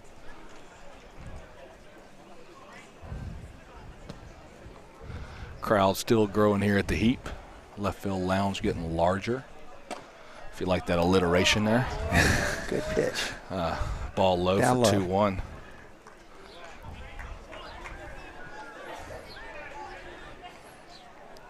Wolves up 5-0 here in the top of the fourth. Good hard hit ball to Koras at third. The senior throws it across to the other senior, Matthew Russo. Take the third out here in the top of the fourth. Chalk it up for another scoreless inning for the freshman, Braden Farizo, who's making a statement for himself. So Farizo's only given up one hit so far in 4 innings against the Bulldogs, 3 strikeouts. Looking great on the mound. So we'll take a quick commercial break, and we'll hear from River Rock Stoneworks, our official pitching change mound visit sponsor, and we'll be right back.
And we're back live, WPBN, Wolfpack Broadcast Network. Senior night here at the Heap.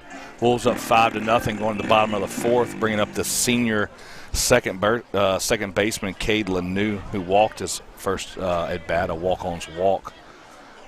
Brock McNeil still on the mound for the Bulldogs as Lanou fouls one straight back into the third base dugout.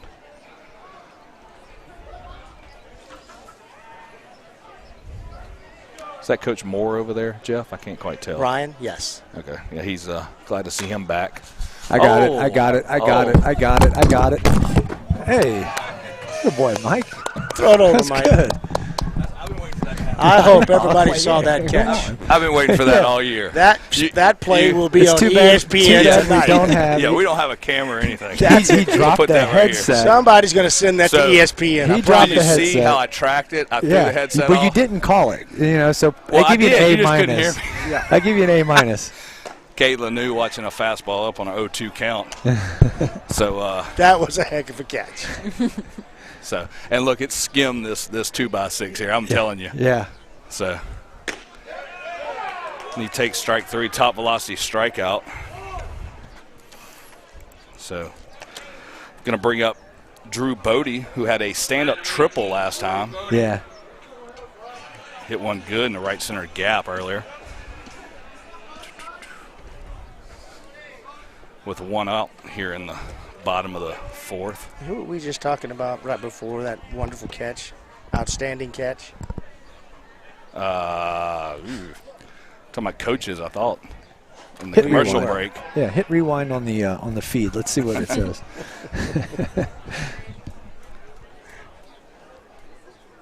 Maybe in 38, my mind is not as good as yours. No, I have. I'll get a call on that. Short-term my memory. Will be calling me.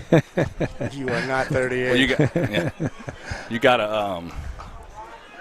to try to distinguish which conversations were on air, off air, because we can't go back to some of them. Yeah. Right. And you just pray the mute key's on for the other ones. So, Bodie with a 2-1 count takes a fastball up to make it 3-1. Oh, we were talking about Brian Moore. That's who what played it, here. Brian Moore. That's right. A graduate of I think 84. Tremendous outfield center fielder. Tremendous. Another hard hit ball by Bodie. Out to the right fielder. All right. Who kind of slips Tyler Martin, but he makes the catch. And we're going to go back to the top of the lineup to bring up the sophomore Cade Anderson, who had a walk-on hit by pitch his first at bat in the first inning, and then hit a double his second at bat down the right field line. And see what Cade can do this time.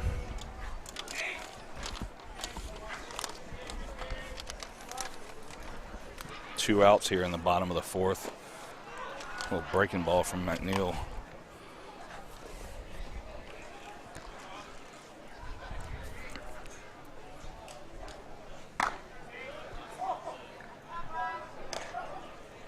When I caught that, I was going to try to throw it back to Sam over the net. I looked up and said, I can't throw it over that net. Over that net.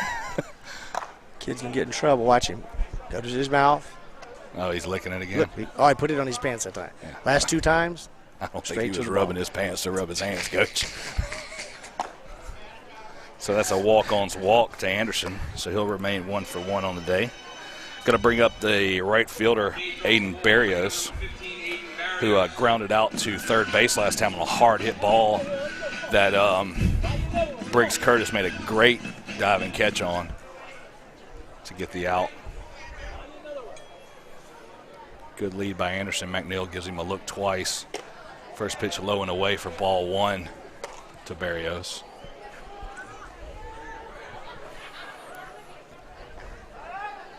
Don't take your hand off the bat. It's been a while since we talked about that, Jeff. Gosh. Yeah. Stan. Between that and hats falling off of pitchers every single pitch, those two things drive me insane. Little things. Barrios takes a strike looking, make it a 1-1 count.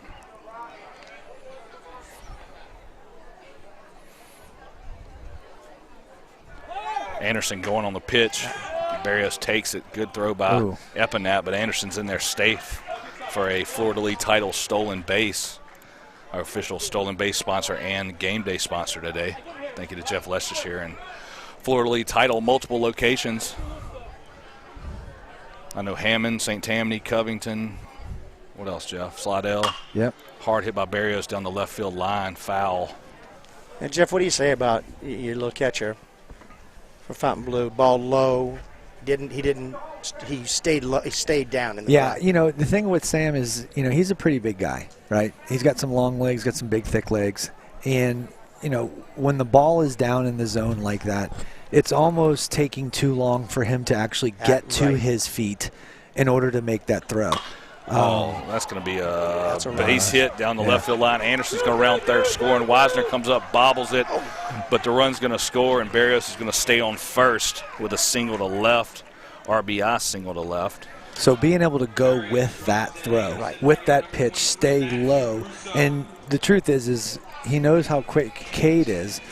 In order to have any type of shot at getting him, you got to get it and get rid of it. Yes. And so the best way to do that, and plus Sam's arm is strong. He's got a strong arm, which is why he was able to get it down there. He's just a fraction of a second late, but when it's all said and done, based on the way that pitch came in, I thought he did the right thing. I agree 100%. And that's going to bring up the first baseman, senior Matthew Russo, who has two walk-on walks today. So see what Matthew can do here with a 1-0 count. Barrios taking a good lead at first. McNeil checking him. Ball gets by Epinat, and that's going to be another Fleur-de-Lis title stolen base with 2 outs here in the bottom of the 4th inning. Wolves up 6-0 after that RBI single from Barrios.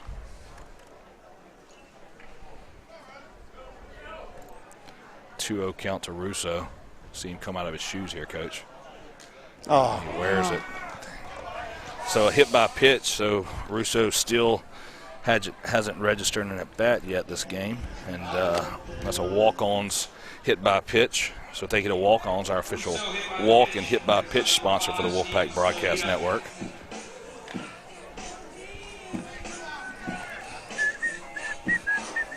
That's going to bring up the catcher, Steven Spalita. There's Jeff sitting all the way back there with his brother. I think that's Chris back there beyond left field lounge. Jeff Leicestershire? No, Russo. No, Russo. Well, hey, I'm giving him plugs, man. High fastball to Spalita. And catcher calls timeout to go talk to McNeil on the mound with 2 outs here in the bottom of the 4th. Wolves up 6-0. Senior night here at the Heap. So special night for these guys. Got senior Matthew Russo on first base here as a runner right now.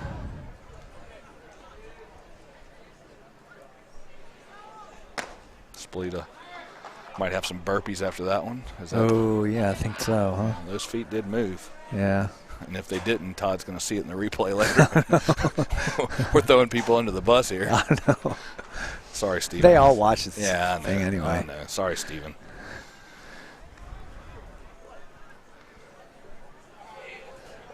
Pitch to Spalita.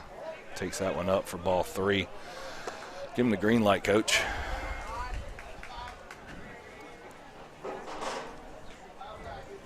.30 count, 2 outs. And that's another walk-on's walk to load him up for number 24, Ethan Williams. No, Spencer Slayton, I'm sorry, senior Spencer Slayton. Senior. LSU Eunice signee going there next year. I had a feeling this pitch count's getting way up there. Yeah. So we'll take a quick timeout. River Rock pitching change mound visit. Thank you to River Rock, our official pitching change sponsor of the Wolfpack Broadcast Network. And let's take a quick commercial break, Connor, and we'll hear from River Rock. We'll be right back.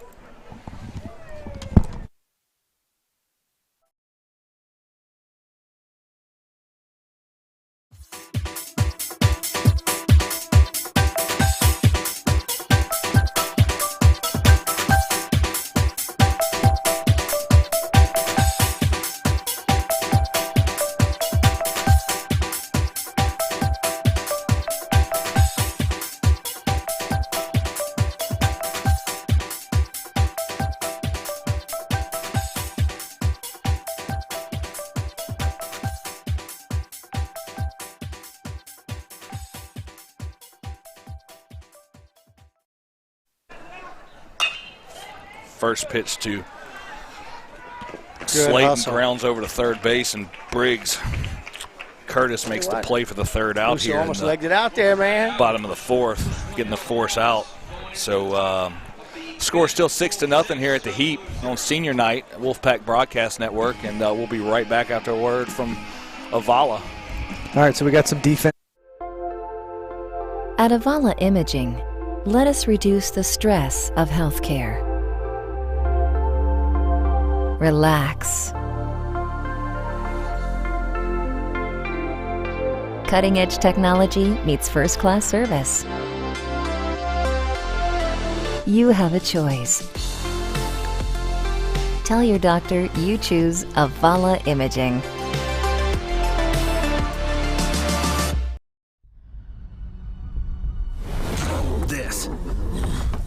This is a walk-on athlete.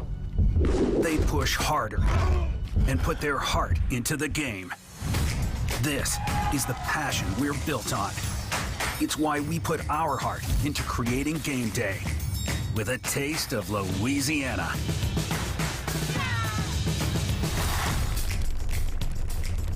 Walk-ons, we live for this. And we're back. We want to give a shout out to Matthew's OLL. Not Matthew, Connor's OLL math teacher. Yeah. Thanks for learning the countdown. Correct. Yeah. We lost 5 and 6 in there somewhere. But we went to 7 to 4 to 5. So. It's our producer, ladies and gentlemen. Yeah, Connor Russo. He's having a great time. Future St. Paul Wolf.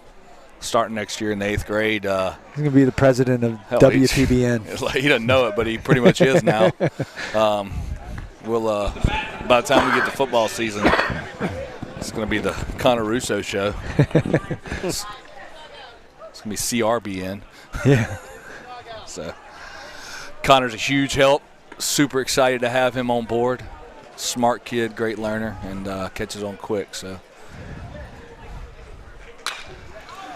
Hard hit to Bodie and left, who dances all around, turns backwards, forwards 3 times. Doing some salsa dancing. Yeah. He's just working those hips, baby.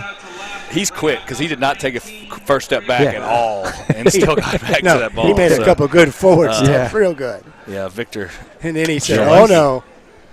He's fast. Yeah, so that's going to bring up the third baseman, Briggs Curtis, who made a good play to end the last inning. He had a great at-bat against Braden last time. Yeah, took 11 like pitches. 11 or 12 pitches. Yep. So first pitch to Briggs. How do you pitch that kind of guy, Jeff, as a catcher in the big leagues? I mean, if you got a guy that sees 11, 12 pitches from you, his next at-bat, do you just – I mean, what do you – you've seen it all already, right? Well, yeah. I mean, I think, the biggest thing is, I'm a very big in-the-moment type of player. I mean, game caller. Yeah. And so much of how I pitch a guy is while you do have a game plan against a specific hitter, in that moment he could be telling you something different about where his head is mentally.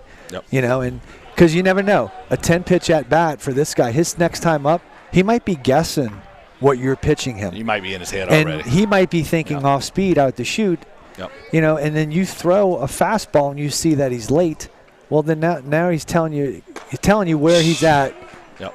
So offensively, and if you can read that, it'll almost guide you as to what to call and maybe what not to call, because you might have multiple different options on what to call, but you might be a red flag as to a specific pitch that you want to stay away from. Yep. So 1-2 count to Briggs, and he goes down swinging for another top velocity strikeout, and that's going to bring up the center fielder, Colin Hurley. So that's how you take care of a guy that had 8 pitches at bat the last time, and you just 4 pitches and you strike him out. That's right. So. Yeah.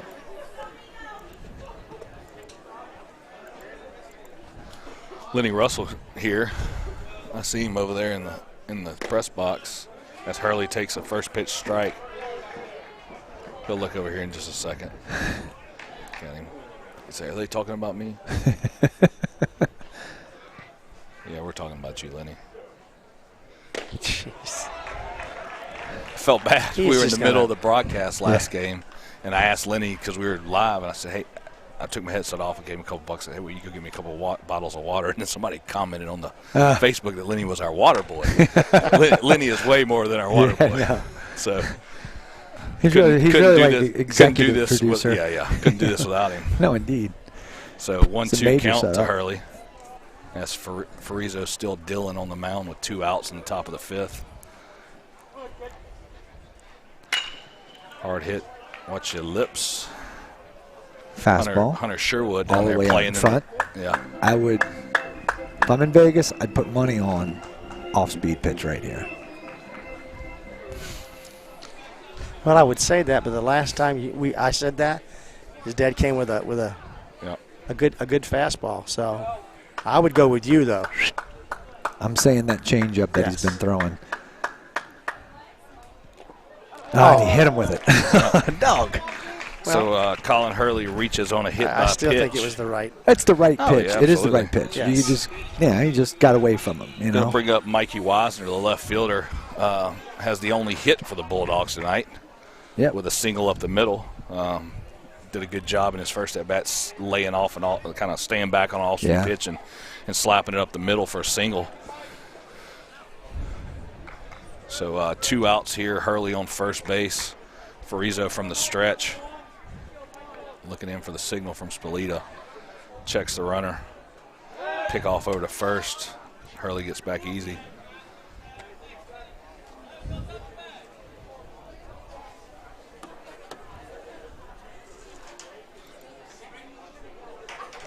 Trying to get hold of Coach Nunez over there.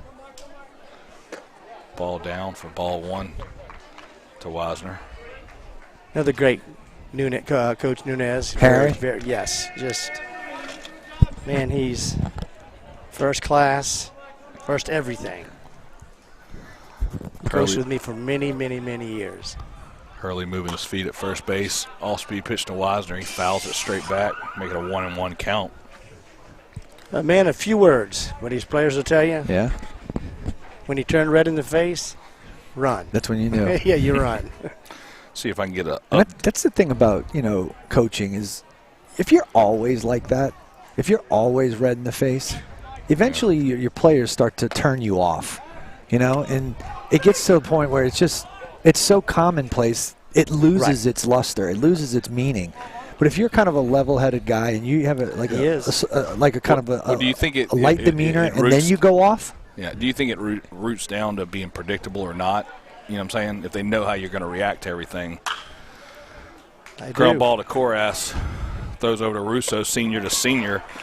And that's going to be the third out as Wisner grounds out to third on a hard hit ball to Coras. Now, when you say predictable.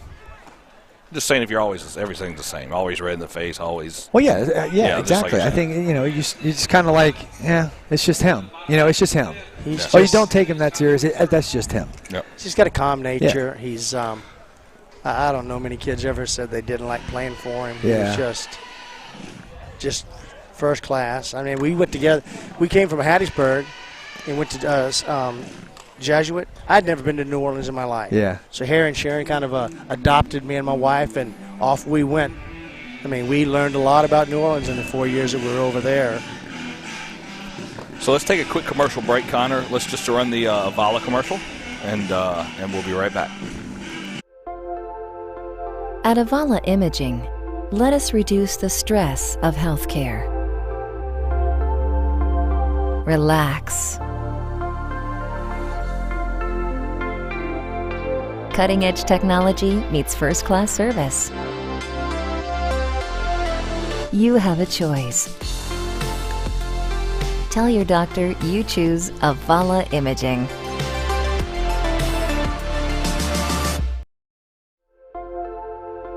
At Avala Imaging, let us reduce the stress of healthcare. Relax. Cutting-edge technology meets first-class service. You have a choice. Tell your doctor you choose Avala Imaging. And we're back live. Wolves up 6-0 going to the bottom of the fifth here at the Heap on St. Paul's campus. St. Paul's versus Fontainebleau High School, 6-5A matchup. New pitcher. Waiting. Let's see what he got a score from. New guy on the mound. Yeah. Yep, Cortez. This is your guy you were talking about earlier. Yep. Yeah. Has not grown since then. Yeah. Yeah. Catcher's got a good pop time. I mean, he pops. Mm-hmm. And Yep. gets Sammy's got a good strong arm. just a sophomore. So up to bat for the Wolves, number 6, shortstop Trent Kaimi. Kaimi had a single in the second and struck out his second at bat, so he's 1 for 2 on the day. As the Wolves lead at 6-0 here in the bottom of the 5th. New pitcher for Fontainebleau, Cortez, number 14, starts off Kaimi with a ball outside. Wolves have 5 hits today.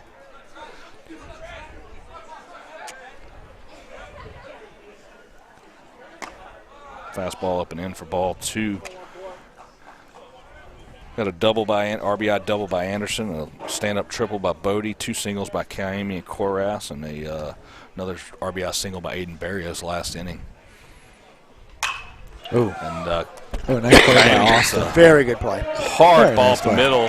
Austin Canale, freshman shortstop, makes a great play. That was a great play by Austin right there. On a hard hit ball. And that's going to bring up the senior third baseman and number 1 stunner, Hunter Koras. Hunter Koras.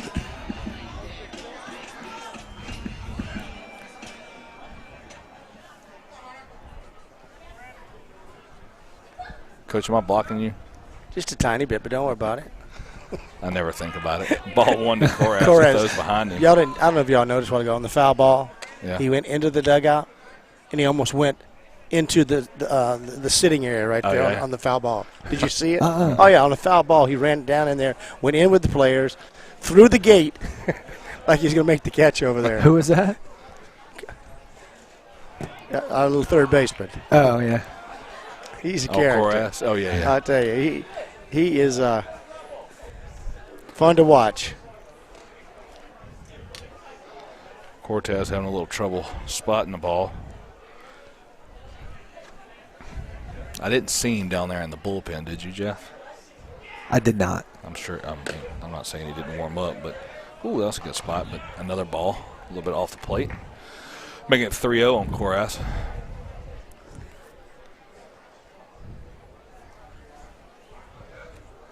If you got any other 6-5A district scores out there, text myself or Jeff or Coach Rick Malden. Reached out to the Coakleys, but they're out of town for the Covington score. Is Mandeville playing tonight? Because I don't think they. No, I think they play Wednesday. Yeah, okay. So that's a walk-on's walk from Koras, and it's going to bring up the senior second baseman, Cade Lanou, who's 0 for 1 on the day. And Koras is going to steal the first pitch, and that's another Florida League title stolen base. Official stolen base sponsor of the Wolfpack Broadcast Network. So thank you to Florida League title. 1-0 count to Lanou. Cortez looks back at Koras at second. Slide step, spikes it in the dirt. Koras reads the dirt ball and gets to third base easy as Koras it gets by Epinat.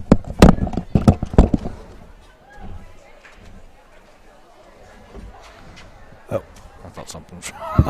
Thought something was wrong, Connor. You just hopped up. Bolting out of here. Yeah, all for a burger. You were running to the bathroom. All for a burger. I know one of the three didn't know what you leaving. I'm starting to get mad. I'm getting out of here. Well, Coach Rick, you were putting you on the computer. Yeah, I know. So, I mean, if Connor's getting out of here, I think we're just going to shut the whole system down.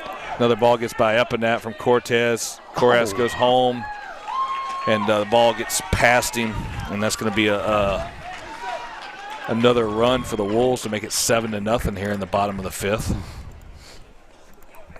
And what you got there, Connor? Burger. Cheese or regular? Nice. Cheese. Nice. Get what that else you got on it? cheeseburger. Think your mom can bring 3 or 4 or 5 or more of those up here? Surely didn't hear him call her. I mean, he might have snuck. Maybe she's listening. in And over there. He does give shout-outs. But he's never given a shout-out to his mom for a cheeseburger, so why don't you do that, Connor? I texted her, and I quote, "I'm starving, give me burger." There you go. Give me burger. You talk to your mama like that? Give me burger. May So I that's have another a burger, please? That's another walk-ons walk. Speaking of burgers and walk-ons, that old Hickory burger. Ooh. Haven't had it yet. Yeah. Man. Coach. I might go grab one of those. I might want to go grab one of those after. I went the other night. Actually, twice last week. Yeah? To go in there, and everything's great, like usual. So, new manager over there, Troy, met him. Super nice guy. Yeah, okay. So, one out here with Lanou on first after another walk-on's walk. Cortez throws a first pitch ball to, who we got up there? Drew Bodie, who's 1 for 2 on the day with a stand-up triple, his first at bat, and then flew out to right his second. Oh, it looks like Mandeville's losing to Covington right now, 4-0. I thought it was North Shore was at Covington. No, I'm getting a text right now. Really? I wonder who North Shore's playing. Garrett posted all that on Facebook. Let me pull it up because he posted their schedule also. Swing and fouled one back by Bodie. So you said Mandeville's winning? No, Mandeville's trailing right now. Okay. Big game for both of them. Yes, it is. Let's see. Garrett.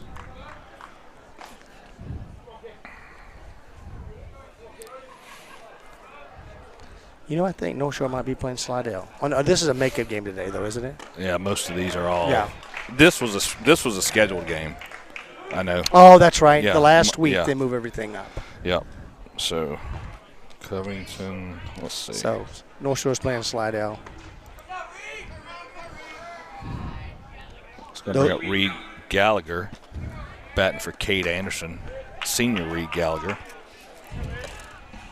Those are the rivalry games through the years. It's Covington, Mandeville, St. Paul's, Fontainebleau, Slidell, North Shore, Hammond, Ponchatoula for the last games. Hard hit ball by Gallagher. Ooh, that's watch him run. Just Get watch off. him run. Yeah. Here we go. So this is what we've been waiting for. We might see this. So yeah, Gallagher around run. second. Cole's waving him to third. Holds him up with a stand-up RBI triple from senior Reed Gallagher. There you go. So good job, Reed. And, yeah, tonight Covington is hosting Mandeville at home. Wednesday they have Mandeville at Mandeville. Thursday they have North Shore at home, and then Saturday Lakeshore at home. So they got a bunch. So and Covington scores 4-0. Isn't that what you said? Ooh. After number 10 swing right there by Bootery. Gavin Bootery, the senior, batting for Aiden Barrios, lines out to the third baseman. So looks like we got a defensive replacement going on. Yep. So Reed Gallagher in center field went in for Anderson. Bootery went into right for Barrios. Obviously, those two guys just batted with the RBI triple. Looks like Cooper's from behind the Gallagher. plate now. Winchester coming in to catch. Koras, the senior, going to the mound.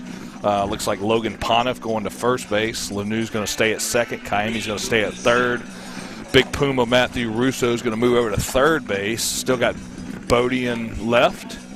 Is that right? Yep, Bodie's and in left. Gallagher in center and Bootery in right. So.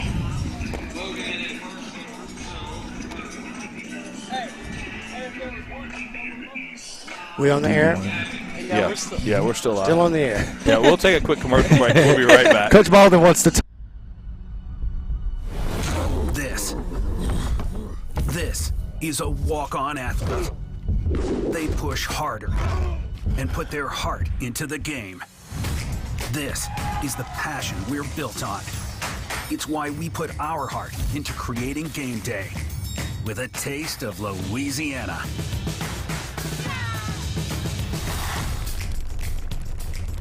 Walk-ons, we live for this.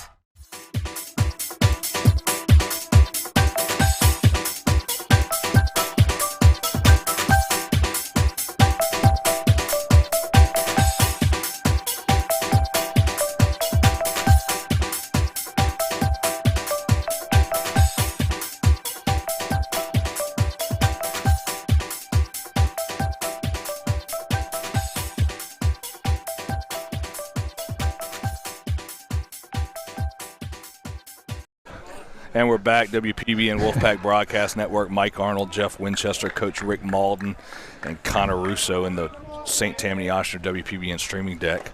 New pitcher on the mound for the Wolves, number 22, senior Hunter Koras, with Austin Canale at the plate, freshman shortstop for the Bulldogs. He's 0 for 1 on the day, flew out to deep left his first at bat and got hit by a pitch his second at bat. So he watches that ball inside to make it 1-1 count. So kind of went through some defensive substitutions, but we'll go through them again real quick as Cooper Winchester, the new catcher, comes in to catch for Korass on the mound. Russo moves over to third, so the senior third baseman now. Logan Pontiff at first. Gavin Bootery, the senior right fielder now. Reed Gallagher, the senior center fielder now. And we still have Drew Bodie on the left. So a few new faces on the field. As Canale takes that 3-1 swing and a miss to give him a full count.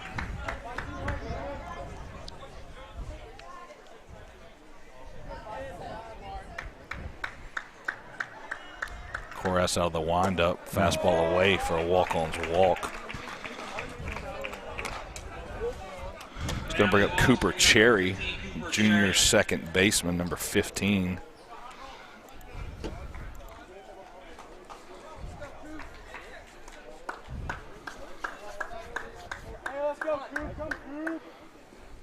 Hunter's got a really quick move over here. Yes, so he does. Austin better watch out. So Korass comes set. First pitch strike to Cherry. It's Canale. Kind of an average lead over there, nothing big. Yeah. So, but Korass does have a good quick move as he checks Canale at first base. The only difference that makes it quicker is that Logan's got the glove on the right hand versus Russo's got the glove on the left hand. Ground ball to Kaimi at short, flips over to Lanu at second, over Nicely to Pontiff. done. Nicely Stretches done. for the 6-4-3 double play. Nicely done. And that's going to bring up Brock McNeil, starting pitcher for the Bulldogs. Actually, that's going to bring up Cortez, who is the pitcher on record now. Sounds like Ridge is listening to you. Yeah, he is. Lenny's got us pumped up in there, I'm sure. Yeah, he does. We're on an 8-second delay or something, so we're just now getting to it. So Cortez takes ball one up in the zone. Maybe Lenny's not listening to us. Lenny, give us a wave, man.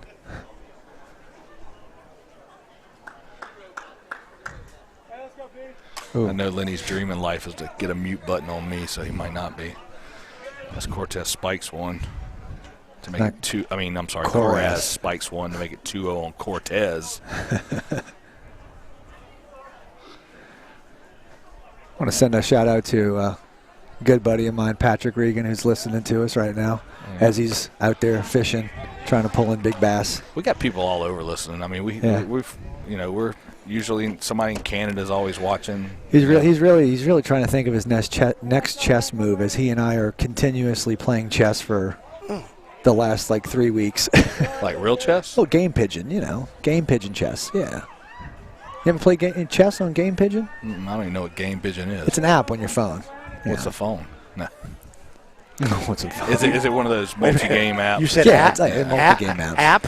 Yeah, he'll make a move. I'll make a move. You still got a flip phone, Coach? Or you got I don't have a flip phone. Well, Russo. No, but I mean. Russo. Who does Russo mess with that's got the flip phone? His dad. I thought it was you. Yeah. Big win. You're right. Sorry, Coach. I didn't. I might have a Nokia, but I don't have a flip phone, Cortez draws a walk-on's walk from Korass with 2 outs here in the top of the 6th. There's that move. Cortez gets back safely. A lead. Yeah, but he's also 6'5". He kind of fell over and he's on the back.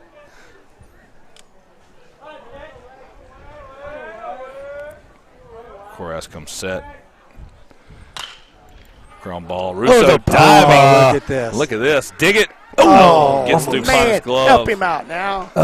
And Logan did everything he could to try to get that. Yeah, he did. That was tough. Yeah. So great diving catch by the senior Matthew Russo. Got up a little bit too quick, maybe. Yeah. Yeah, well, And, you got to. Yeah, you got to do what you got to do to get that one. So, yeah. Gets by Pontiff, but Bootery backs him up. Most right, people do not realize how agile he is. Oh, yeah. Well, he can move. And I'm not saying for a guy who's, 6'3", 220 pounds, but he's as agile as they come for a corner guy. Yep. Just going to bring up number. It's like Luke Wagasback.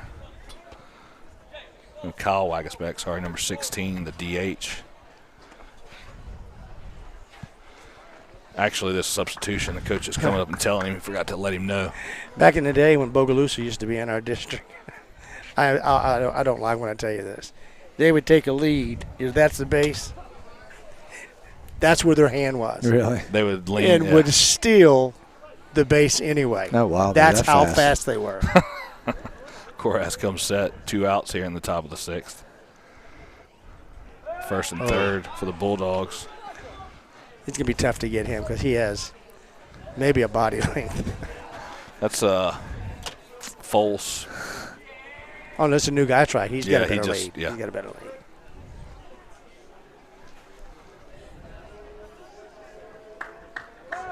Another pick-off over. He wants to pick somebody off. He does.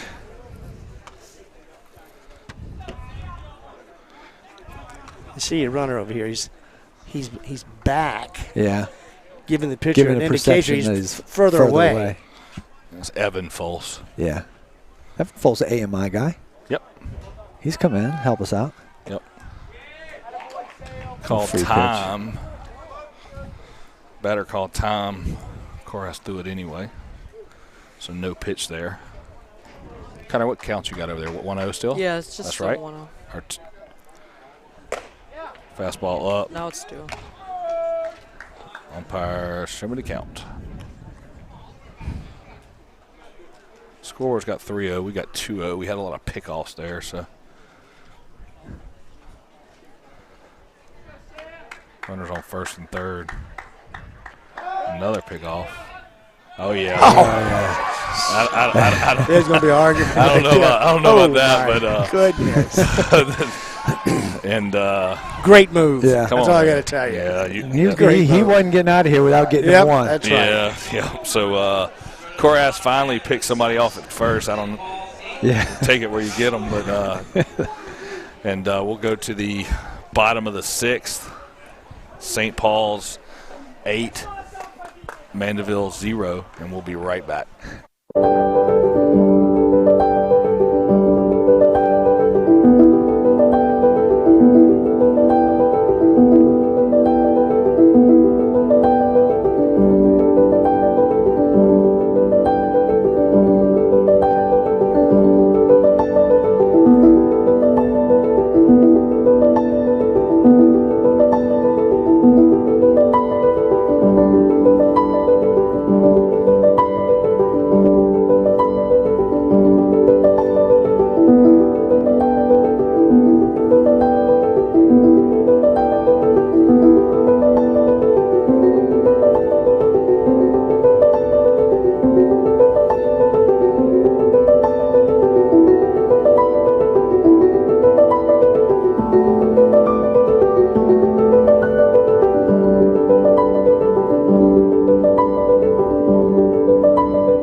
And we're back live, WPBN Wolfpack Broadcast Network, going to the bottom of the 6th inning. Wolves up 8-0. New pitcher for the Bulldogs, number 18. Let's see who we got. Oh, that's Barry. Is it Jeff Barry? Is it Matthew Barry? Matthew Barry. That's right. I think it's Matthew Barry, yeah. Played for Romano, right? Is that? I think so. Matthew Russo. And that's going to bring up the senior third baseman. Jonathan Barry. Jonathan Barry. I'm Okay. sorry. Yep. I said Matthew. Jonathan Barry, yes.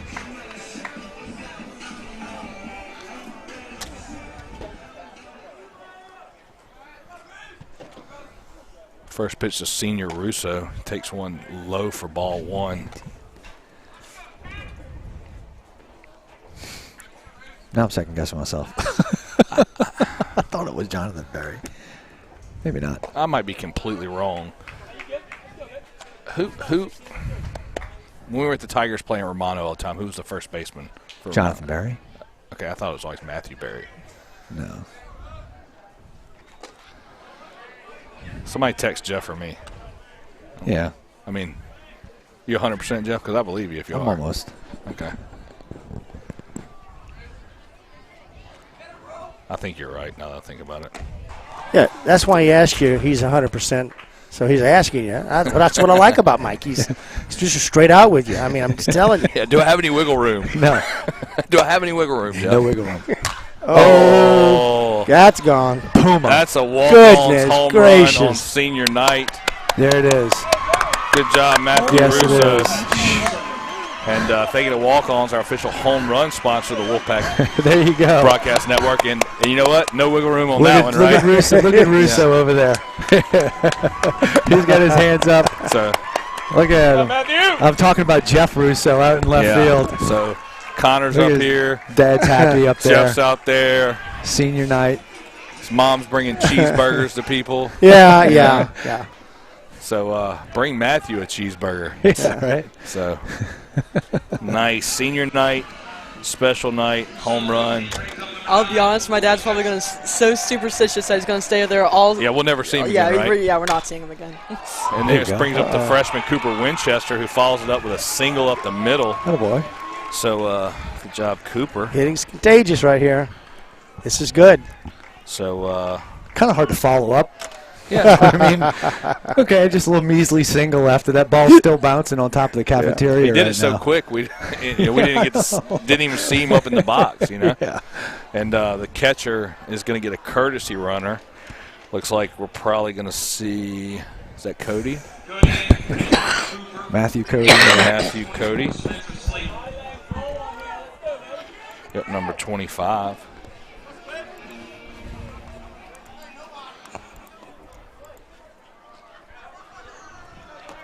And that's going to bring up number 24, the senior, Spencer Slayton.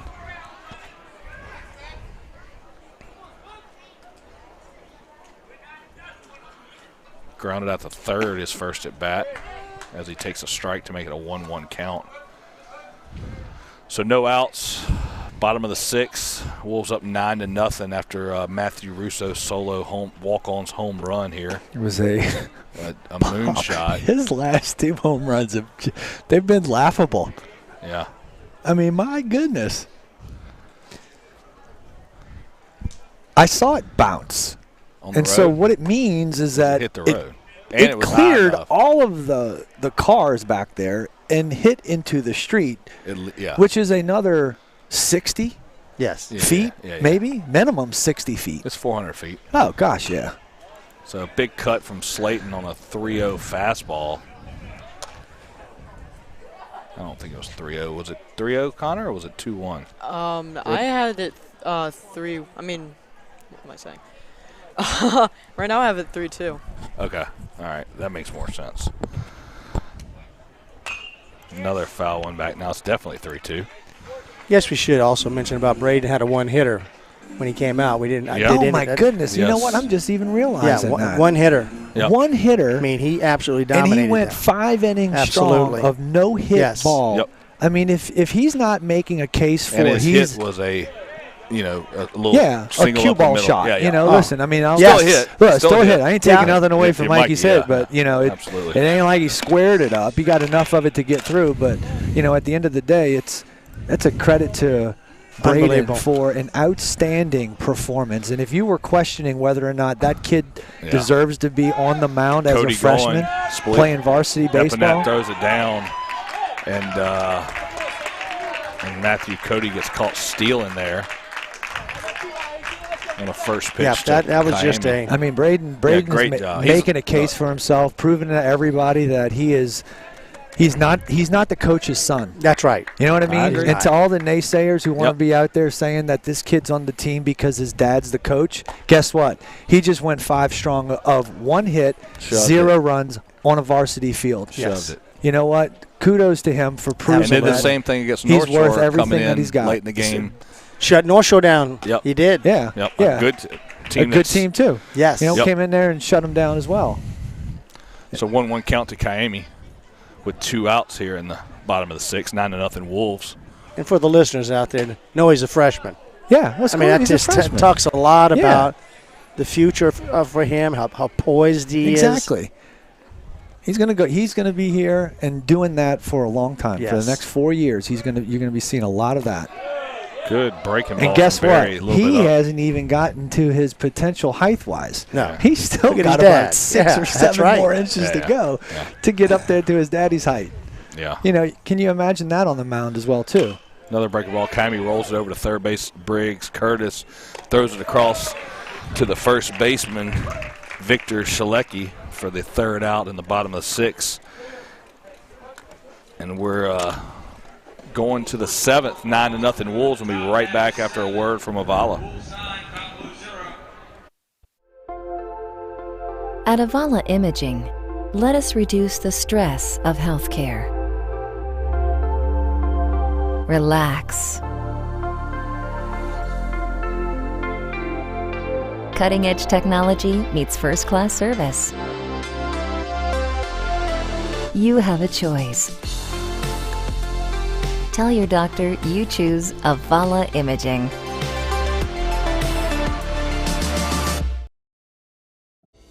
Are you missing out on life because of knee or hip pain? At Avala, we personalize your hip or knee replacement. A CT scan is used to create a three-dimensional model of your joint. For your custom joint surgery, why would you go anywhere else? You have a choice. Choose Avala. And we're back. Wolfpack Broadcast Network, 9-0 Wolves here at the Heat versus Fontainebleau, District 6-5A matchup. Got a new pitcher in for St. Paul's, number 12, Logan Pontiff, lefty, was at first base. Now he's coming to the mound. Defensively for the Wolves, that's going to put Koras back at third, Russo back at first, Kymie and Lanu are still in the middle. Winchester behind the plate after that single in the bottom of the 6th, following up Matthew Russo's home run, big home run. Still got Drew Bodie in left, Reed Gallagher center, and Gavin Bootery in a right. As first pitch, single. Oh, all right, keep it in front. And Bootery keeps it in front to Sam Epinat. So. Good job, Sammy. Nice piece of hit and going the opposite direction there. Going to bring up the first baseman, Victor Shalecki, who's 0 for 1 on the day. Hit by a pitch his first at bat and flew out to left his second at bat. So that's the third hit by the Bulldogs.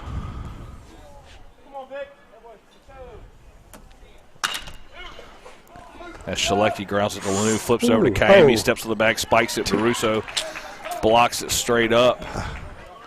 So they get the force out on the fielder's choice. And Shalecki's going to be safe at first. It wasn't a bad thing, but what he did was when he went, he didn't he didn't go through. He stopped. Yeah. You know, and that's his call right there. Yeah. Yep. I've seen him make too many good plays this year to question that boy. Yep. So that's going to bring up Curtis Briggs, the third baseman, 0 for 2 on the day. Pontiff comes set. Looks over to Russo at first, goes to the plate, fastball inside for ball 1.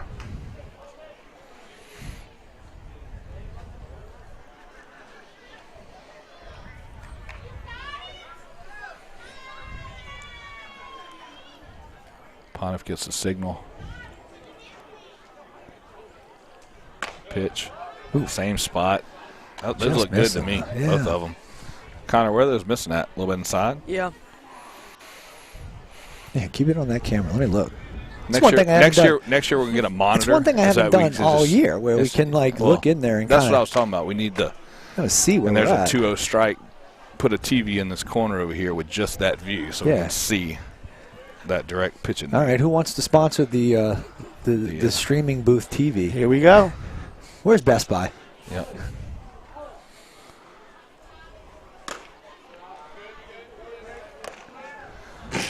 Three-1 count. Maybe right here for the guys that are older that doesn't have as good eyes. We'll get like a 60-inch TV. Okay, get that just checking on that. Just make a whole wall right there. We'll put a projector here and shine it on a wall over there. 3-1 strike. Briggs doesn't like it, but it looked like a meatball to me. Look, AMI will get it. We'll sponsor that. So, had a nice Dennis had a nice talk with Jonathan Wells today. Remember Jonathan Wells? Nope. running back for Ohio State. Yep. Played at the high fly ball, shallow right field. Lanu going back. Bootery going to make the catch. Make it 2 outs here in the bottom of top of the 7th. 2 down brings up number 2, Colin Hurley.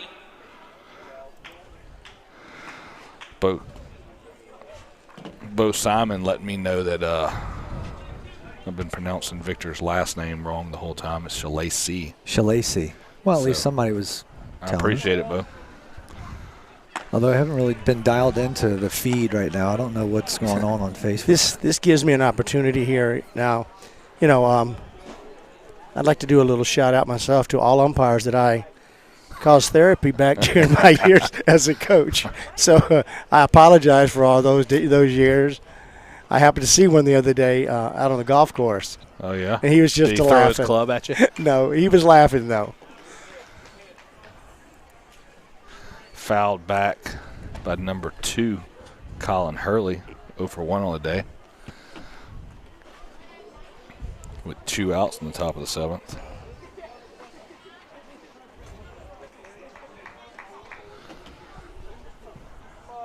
Pontiff getting a signal from Winchester. Good spot on that 0-2 pitch off the plate.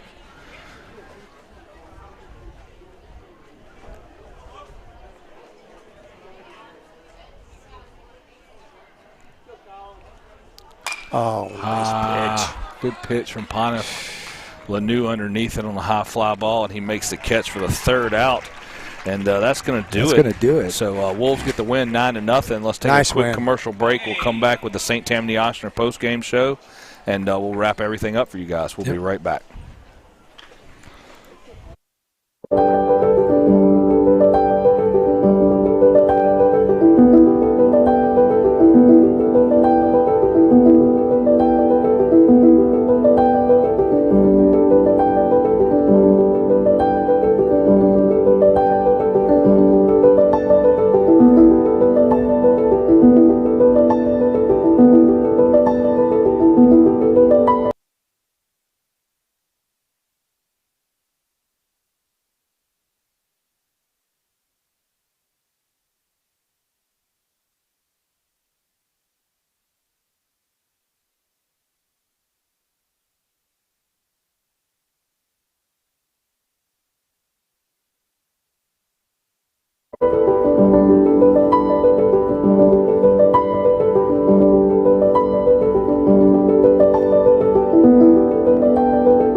And we're back live.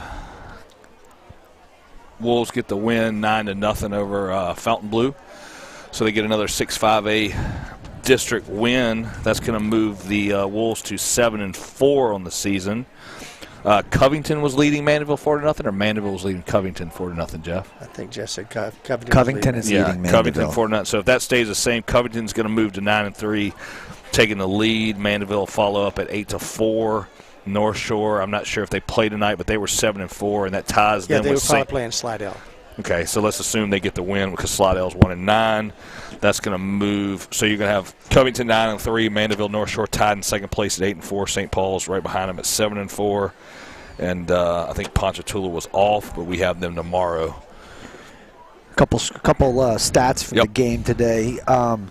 We talked a little bit earlier today, but I mean, it was the Braden Farizo show today. Yep, 1 hit, 4 Ks. I mean, when you say a freshman's going to go take the mound, and in a varsity game, you don't expect said freshman to go 5 innings, giving up 1 hit, no earned runs. Here's the other key: 0 walks. Yes, absolutely. 0 walks, 4 strikeouts.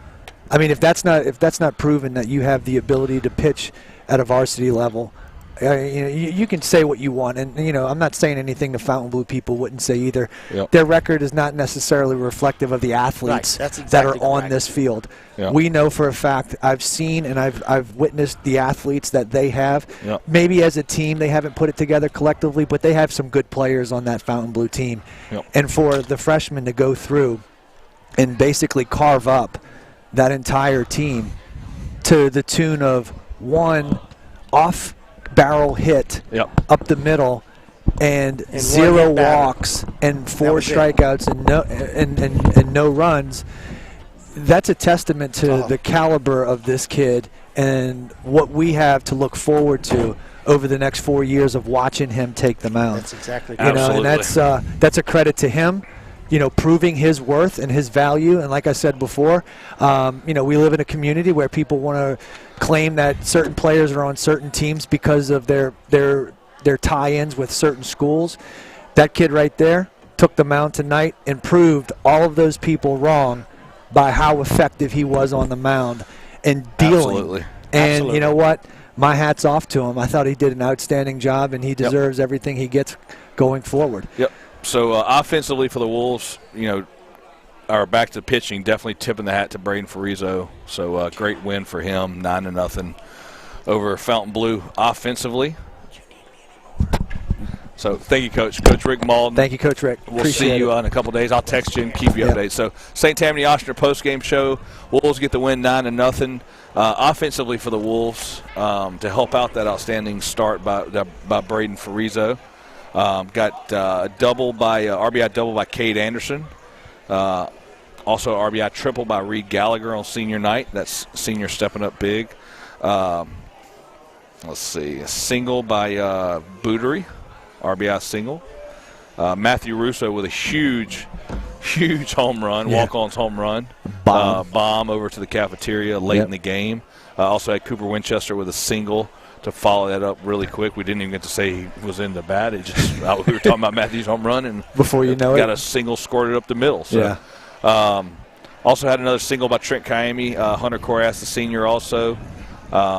So shout out to the seniors here, senior night.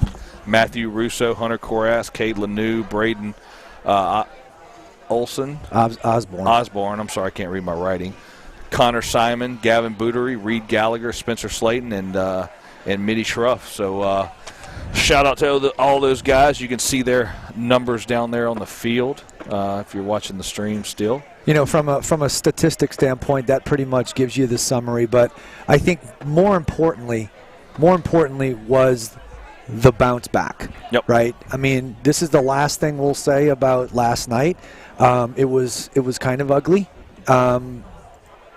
We lost a little bit of composure. We were faced with a little bit of adversity from individual standpoints to a team standpoint.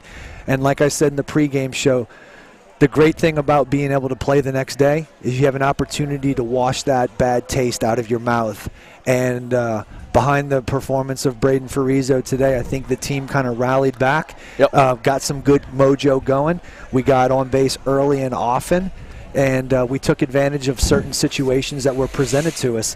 And if we want to be able to make a run going forward deep into the playoffs, you got to be able to flip the switch. You got to be able to turn the page. You got to be able to move on. You got to be able to respond to adversity. And tonight was a very big testament to this character of this team being able to come out and respond to the adversities that they faced yesterday. So hats off to the Wolves. Total team effort tonight. There was a lot of contributors across the board. And, we just hope to try to carry this going forward tomorrow. And we got Ponchatoula at Ponchatoula tomorrow evening. And, if it's one thing about baseball and hitting and good defensive plays, things they can be streaky. And, you can absolutely. You can. It's almost like you can catch fire at the right time and ride a wave. And, we've been kind of an up and down wave, more so on the down slope over the last, 5-6 games or whatnot. Hopefully this might be a trend upward. We'll have an uphill battle tomorrow with Ponchatoula. I know they're going to be throwing their ace against us tomorrow afternoon. And that's at Ponchatoula. It's at Ponchatoula. Yep. And then we'll be back live on Wednesday back at the Heap against Ponchatoula. No. We'll be Thursday against Ponchatoula, but we will be at Fontainebleau on Wednesday. Yes. So we just got to keep this good mojo going. It was good to see some smiles on the faces of the players after a little bit of a frustrating evening last night. So it's good. It was a good night for everyone all around, and it was good for senior night as well too. So we lost our center field camera. Somebody hit the switch. Yeah. That's what I was talking about. Right. So wrap this game up. St. Paul's gets the win. As far as 6-5A district goes, Covington was up on Mandeville. We're going to go make an assumption they won that game and closed it out. If they didn't, sorry, but we're going to make that assumption. So Covington leads District 6-5A at 9-3 right now. Mandeville North Shore tied at 8-4. St. Paul's in third place at 7-4, and then Ponchatoula, who we face tomorrow night, was off, and Fontainebleau loses to us at 2-10 in the district, and Slidell 1-10, losing to North Shore tonight. We're assuming. Yeah. So we're making some assumptions. Making a few assumptions, but they're educated guesses. So, but the main gist of that is a lot of things are going to happen in the next 4 days in 6-5A. Where you're at today might not be where you're at tomorrow, the next day, and Thursday. So, so there's still 5 teams in it. Everybody's got a shot. So we're going to wrap it up here. St. Tammany Ochsner post-game show. Wolves get the win here on senior night. So shout out to those seniors. Big home run by Russo. Reed Gallagher with a stand-up triple. Yep. I'm sure I'm leaving off some other stuff, but shout out to all 9 of those guys that are seniors on the team. And absolutely. Appreciate shout everything out to Connor you guys Simon, done. 247. Yep, 247. Wrap it up. There's a place on the North Shore where children feel right at home. Our highly specialized partnership provides them the most comprehensive pediatrics. Together, we offer extensive capabilities for everything from a simple checkup to specialties like cardiology and urology. So, while they have so far to go in life, all they need is right here. Ochsner Hospital for Children at St. Tammany Parish Hospital.